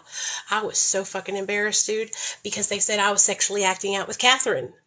Catherine was from Hot Springs, or she was going back to Hot Springs where I was from, but she was from some small town too, and she had actually burned her boyfriend's house down. Anyway, she was in trouble for fucking arson, okay? Burning this motherfucker's whole house down. So we were sitting beside each other in the gym, and her arm touched my arm. We were sitting beside each other, and our arms were touching, and they wrote us up for sexually acting out. And when I tell you guys, I was mortified because I had never had anybody do that to me. After that first time, though, I got used to it. What would happen if they did that is they would take you to the floor. On Fridays, we would have this big ass thing in the gym where all the tickets would get processed. And so if somebody took you to the floor, what would happen is that girl who took you to the floor would sit in a chair, and you would sit in this chair, and you would face each other. And the girl would say to you, Nicole, I'm pulling you up today for sexually acting out. What I mean by that is Friday, when you were in the gym, you were sitting next to Catherine Krieger. And you were sitting next to Krieger, and your arms were brushing up against each other, and that is sexually acting out. You know that sexually acting out is against the compound rules, and it's whole thing. And then what I would have to do is I would have to repeat that back to her, Krieger, or whoever wrote me up, like so and so. What I hear you to say is, on Friday, January 2nd, at 2 p.m., in the gym, I was sitting next to Krieger, and our arms were rubbing up against each other, and that's sexually acting out. And I know that sexually acting out is against the compound rules. And it was a whole thing that you had to go back and forth with, right? And at the end of it, you would get a disciplinary, and they would give you a punishment to do, right? So like it could be something like your punishment is you're the last one in line at chow. Okay? You have to let everybody go to get their food before you do. Or you're the last one to shower. So by the time you get in there, it's all cold fucking water. Or just anything like that. Like, you have to write 100 fucking sentences of, I will not sexually act out. Okay? And that's what we had to do. And that's what they called it, a therapeutic community. It wasn't helping anybody. Okay? If anything, it was teaching us girls to learn how to ally up and lie even more. Okay? And it also caused so much drama and chaos within the community, and the guards loved it. They fucking loved it. It was like a TV show to them to watch all of us every day. Every day, okay? When I first got there, I came in and I had a hair tie on my left wrist, and I was walking around, and one of the girls grabbed me up real fast. She said, get that hair tie off your wrist, off the left side, put it on your right. And I was like, okay. And I was like, why? What happened? And she's like, when you have your hair tie on the left of on your left wrist, you're signaling to the gays, to the dykes, that you're looking, that you want one, that you want a girl, that you want to get your punani ate. Okay, so if you're looking for a girl and you want to be gay for the sake, sure, put it back on there. But if not, take it off. And so I took it off, put it on my right hand. I didn't want to have a girlfriend. I was not there to get my punani ate. I was not there to be, a fucking gay for the sake relationship, have no fucking drama, because that is where all the fucking drama came from. All the drama and chaos in prison is from bitches fighting over bitches, or bitches fighting with their bitches. Okay? And it got serious, man. These girls would get fucking crazy about each other. And a lot of them just met each other in there. It was wild to me, dude. Wild.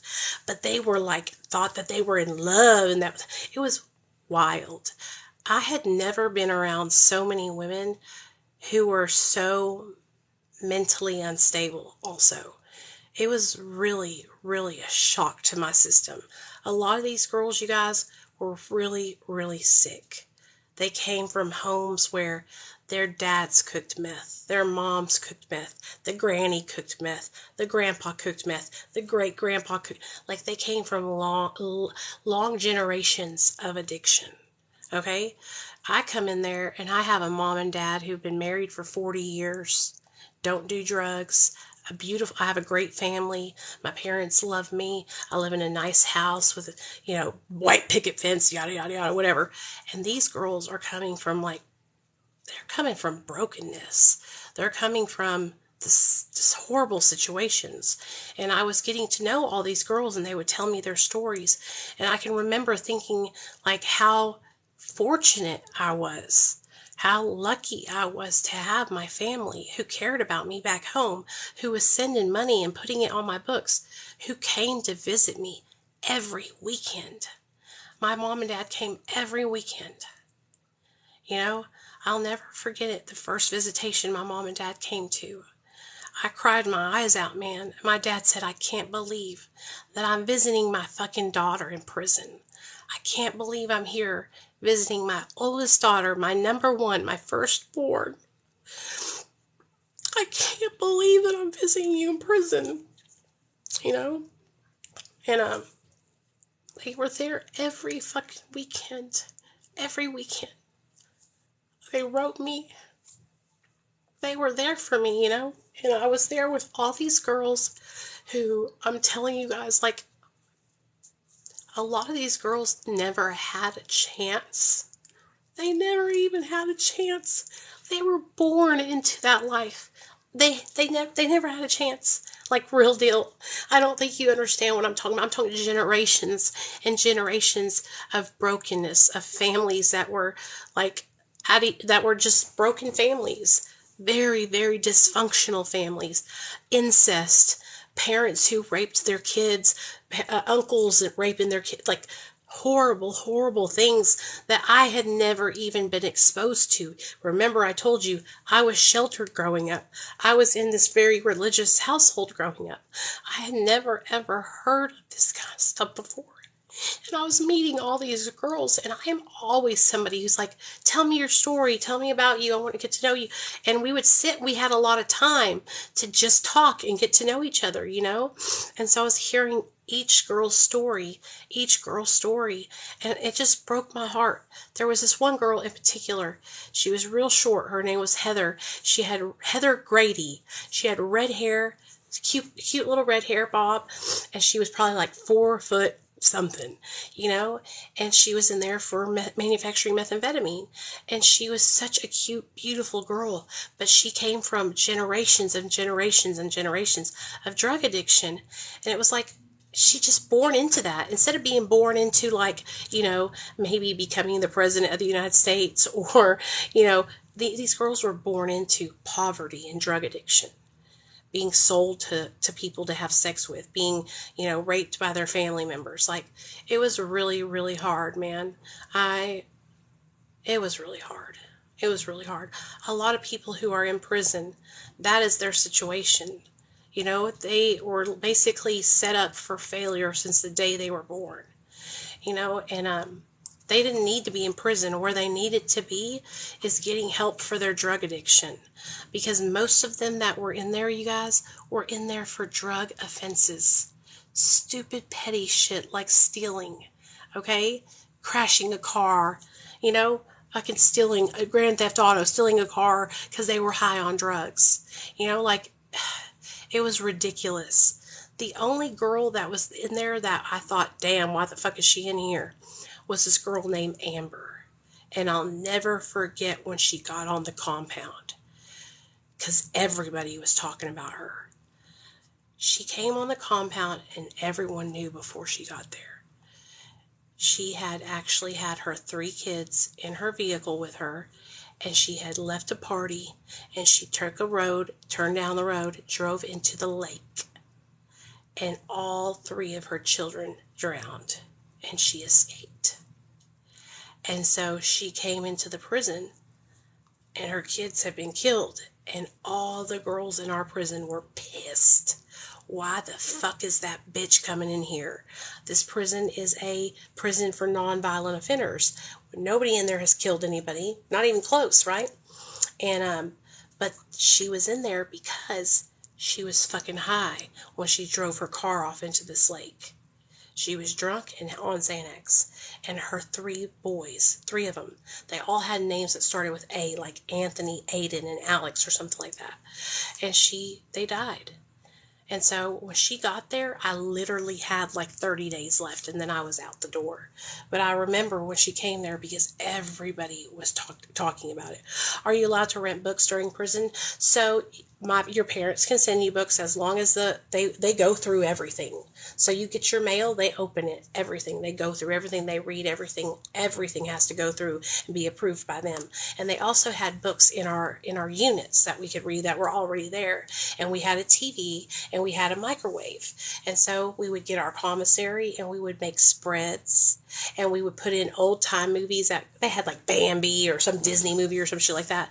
And we would have like a movie night, and we would all get all of our commissary out, and we would line up and we would make our fucking spreads, and we would like contribute to each other's shit and fucking have a huge feast of commissary food. And like I said, we made the best out of it, right? As I got to know everybody, we made the best out of our situation. I got to know the girls in my unit. I got to know who was there that I could get along with, who I didn't really get along with, and I made the best out of my stay. You know, I'll never forget it when I got there. I remember laying on my bunk, and I was thinking, you know, I'm here for a fucking year, dude. Like, I remember laying on the top bunk, and I was laying there, and I thought, how did it get to this? How did I go from making good grades in high school, being on the dance team, playing in the band, in the marching band, playing softball, to prison? Now I'm in prison. And it was hard to process, but I thought, I can't fucking focus on that, what it is. I have to just fucking do this shit. And I gotta make it, because if I don't, I'm gonna go crazy. So I just did it. I got a job. They assigned me to the job of CWC. So I was outside working in the heat, mowing the lawn. And one of the guards seen me, and she said, hey, come here. And so I walked over. She said, I'm pulling you from CWC, and you're coming to laundry.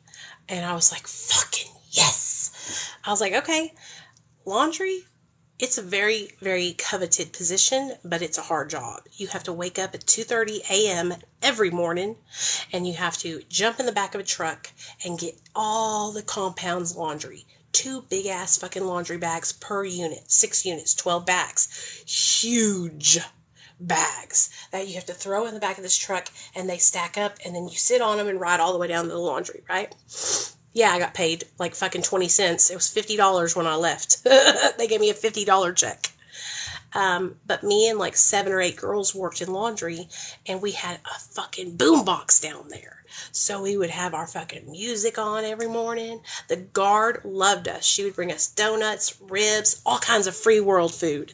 And we would be down there 3 o'clock in the morning listening to our fucking music, fucking stuffing them motherfucking laundry washing machines as tight as you can get them. You have to stuff them full. Okay? These are huge, huge washers, okay? Huge dryers. Dryers so big, you can get inside of them, shut the heat off, turn the dryer on, and ride in it like a roller coaster. It was so much fun. We did it all the time. But we were down there from 2:30 in the morning till about noon or 1 every single day, working our asses off, getting the whole unit's fucking clothes done right. Now, the girls who had status, you remember how I told you about the president, the vice president, all that? They all get their clothes starched, ironed, and pleated, right? So those girls, we would all do their laundry the special way, and then us, those of us that worked down there, we could do ours like that. And so we would press our clothes and make them look real nice, because that was a way that we could show, like, hey, you know, we work in laundry, we have it going on, right? That was a good position. And then being in the kitchen was a good position, because of course you got food. And a lot of places say that their prison was like really nasty food. The inmates made the food where I went to prison. So our food was fucking bomb as fuck. We would have fucking sausage and biscuits, bacon and eggs, fucking oatmeal, grits, fucking toast, jam, jelly, all kinds of syrup, whatever we wanted. A spread every morning for breakfast. I mean, coffee, orange juice, and the girls, they would throw the fuck down, okay, for food. We never had a bad meal. I don't remember ever not eating the food there. Like, I got fat as fuck.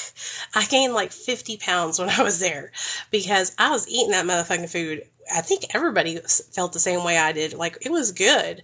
And the girls would make cakes and they would ice them up. And then we would make cakes for the girls that were getting to leave. They would get like go away cakes, you know? Oh no, it's not that bad at all when you stay busy. It's like, I mean, it's kind of like being like at a camp, you know? And, because it's a nonviolent prison, nonviolent offender prison, and it's open and we didn't have cells and stuff like that. Now, if you're in a place like where you're a violent offender and you're on lockdown 23 hours a day, that sucks. But this was not like that. Like I said, this was like a boot camp. Everywhere we went, we had to deuce up in 2 lines, and we had to march everywhere we went, like an army, like a military march, and we had to chant, I don't know what you've been told. And we would have chants for each unit, okay? Unit 2 is da-da-da-da, and we would have our own chants that we made up. And every day we would deuce up in the morning for breakfast. Everybody would deuce up. And even though I wasn't deucing up for breakfast because I was at laundry, but when us laundry girls would go to breakfast, we would deuce up, us laundry girls, and we would all go to breakfast and do our own chant together. But when I was back with my unit, like at lunch and shit like that, we would deuce up and we would fucking march. And there was like 50 of us, you know, 25 on one side, 25 on the other. And so we're fucking chanting, like fucking marching together. It was kind of fucking, when I think about it, it's kind of fucking cool if you want to know the truth. Like, we had our own little chants and shit, and we would chant against each other. I mean, it was kind of fun in a little way, you know. We would have like chant offs like that and like step contests and shit. And, we made the best out of the situation that we could, you know, and we were very competitive with other units, you know, and so, yeah, we would do those kind of things, like I said, like a step contest or dance offs or chant offs and stuff, and we all got counseling, okay, so part of this community, a part of this program is that we're learning how to not be on drugs and alcohol anymore. And so we had the counseling with our counselor that was in our unit. So each unit was assigned a counselor. Mine was Miss DeVos. I will never forget her. She was such a sweet lady. And she really, really tried to help me, you know. I was honest with her about my whole life, you know. We had boots and we had the white Bob Barker deck shoes. We had both. And we needed them boots during the winter time because it rained and it would get so cold. And I remember when I first got there and all I had was the Bob Barker shoes. My shoes, by 2 months in, I had a hole worn at the bottom. My feet were exposed. And I didn't have enough money on my commissary to buy a new pair. So I was soaking wet feet when it would rain. It was fucking horrible, dude. But I learned really quick to order a pair of boots because you had to order them off commissary. But we made do. We got through it. Miss DeVos, she would, you know, I talked to her about everything. I told her about my whole life. And she even said, she goes, you know, you're not like these people, a lot of these girls that are here, Nicole. Like, you need to get your shit together. Like, you have a chance. You were born into having a great chance. You know, these girls that are here, they've come from years and years and years of drug addiction, family members, drug addiction, moms, drug addiction, all this stuff. Like, you're not supposed to be here. Like, you need to get your shit together, young lady. Like, she was telling me, like, you're fucking dumb as fuck. Why the fuck are you here? You know what I mean? And she was right. She was right, because I was given every chance in my life to succeed. Every chance in my life to succeed. And I picked up drugs and alcohol, not knowing that I had a predisposition to addiction, and that I would become, you know, addicted. If I had known this, I probably wouldn't have done it, of course. But I had a lot of opportunities that I fucking wasted. I ruined because of drugs and alcohol. I was smart, dude. I went to college. I fucking flunked out, dude. I could have fucking been a college graduate. Like, I don't think you guys understand. Like, I fucked up, man. I had my shit together. I had a great fucking upbringing. I had a fucking amazing schooling. I was smart. I made good grades. You know what I mean? I fucked my shit up, dude, by taking drugs and going down the wrong path. Taking drugs and hanging around the druggies.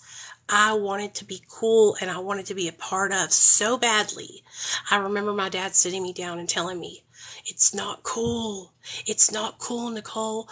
All you care about is being cool. You'll see in the long run, it's not worth it. He was telling me all along, Nicole, you don't need to be out past 10 o'clock. The only thing that happens at night past 10 o'clock is trouble. It's not all this. And I just could not listen.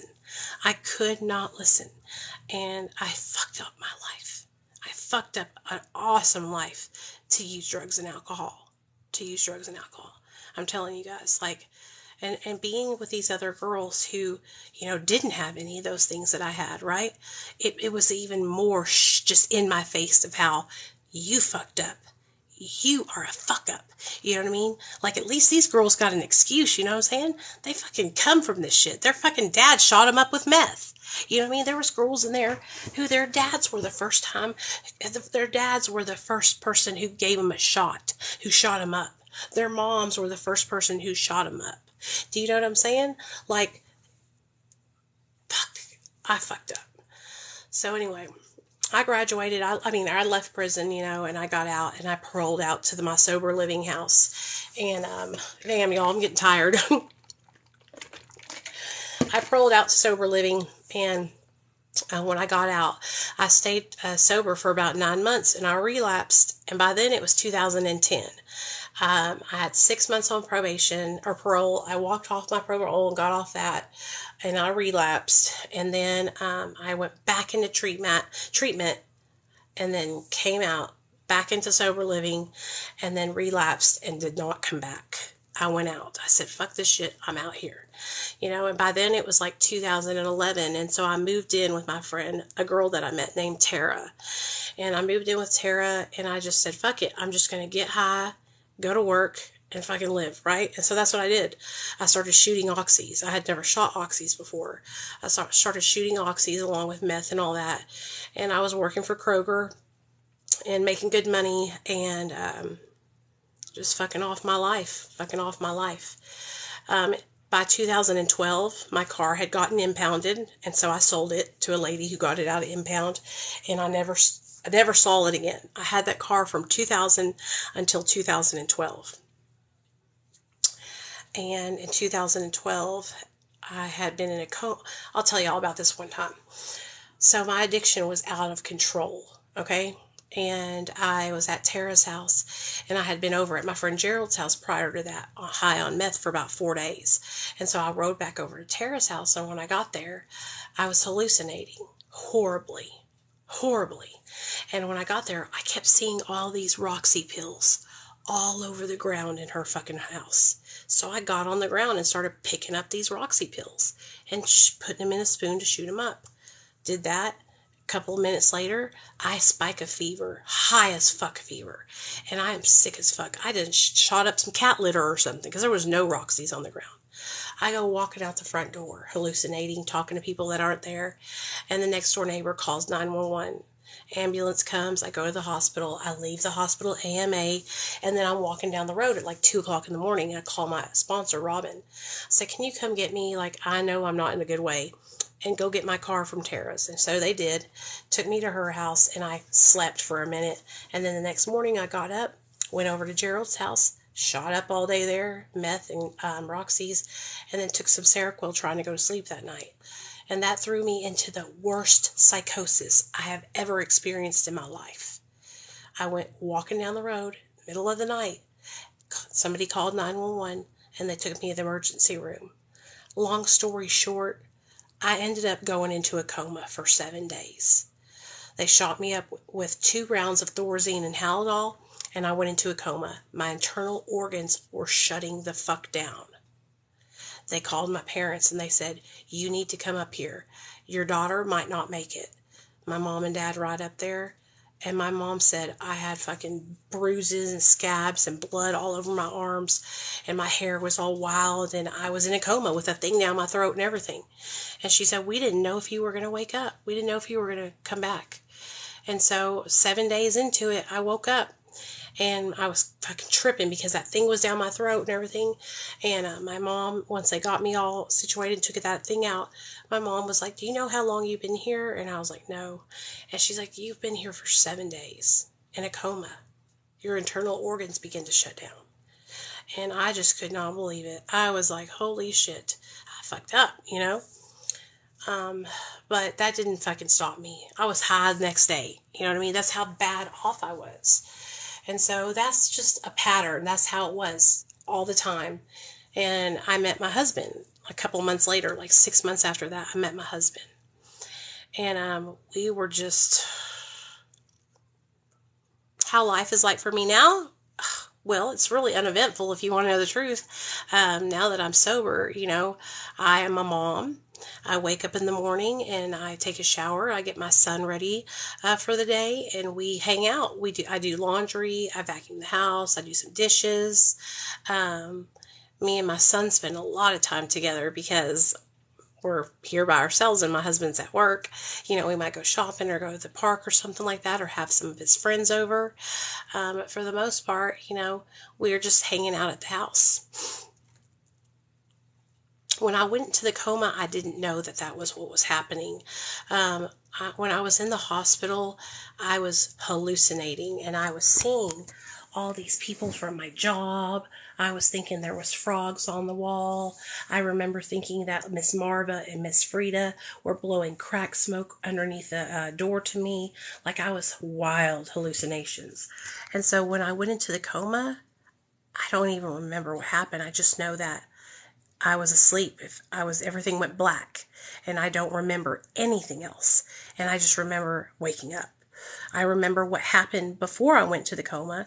All the hallucinations, walking up and down the road, talking to Cy from Duck Dynasty because he was in the vent at the trailer that I was at.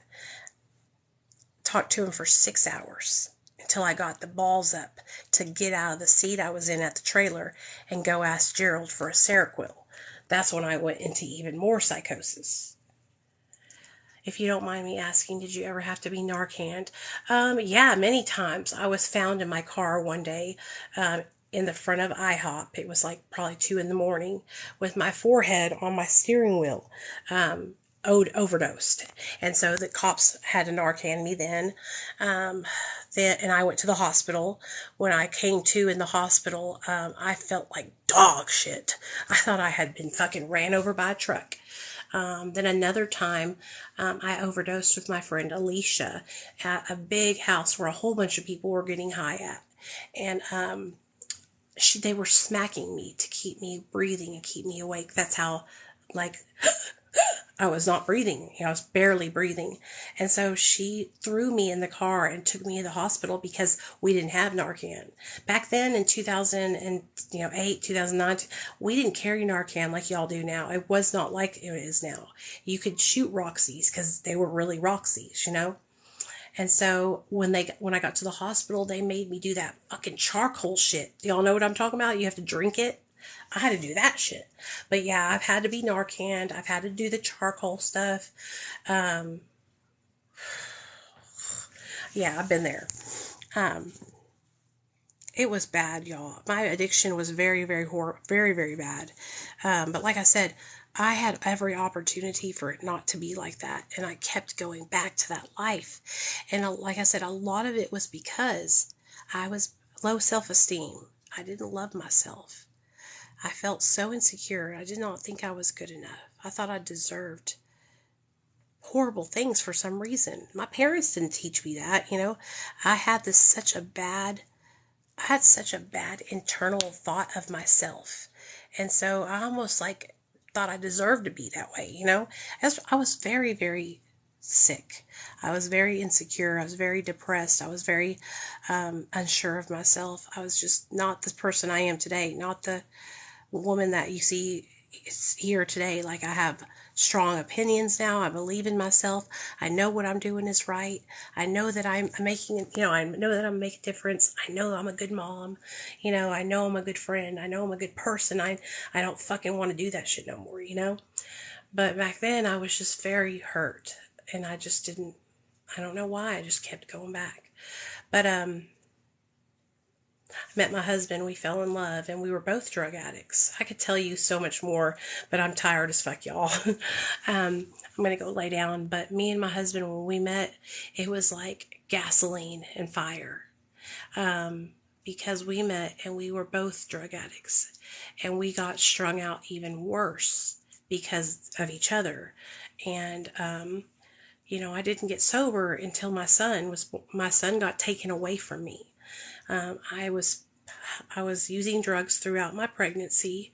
I gave birth to my son under the influence, and I was very fortunate that they didn't take him away from me, because I don't think they tested us. And I was able to leave the hospital 2 days later with my son in tow. And a year later, I relapsed 90 days after I had him. And then a year later, my friend Tara called CPS on me. And that's when they took my son. And that is when I got sober. I went to treatment and detox, and me and my husband both got sober. We changed our whole lives. I'm going to come lay down with you. But I love you guys. I hope y'all enjoyed my story time tonight. I know it was long. I'm going to download this video and I'm going to upload it on YouTube. So if you missed the beginning, it'll be over on my YouTube channel. My YouTube is in the link up above. I got my Instagram, my YouTube, and my Facebook on there. And I'll be live tomorrow, okay? Tomorrow night, 7 p.m. Central Standard Time, and tomorrow during the day around noon. All right. Good night, y'all. You tired? Mm-hmm. Okay, come on.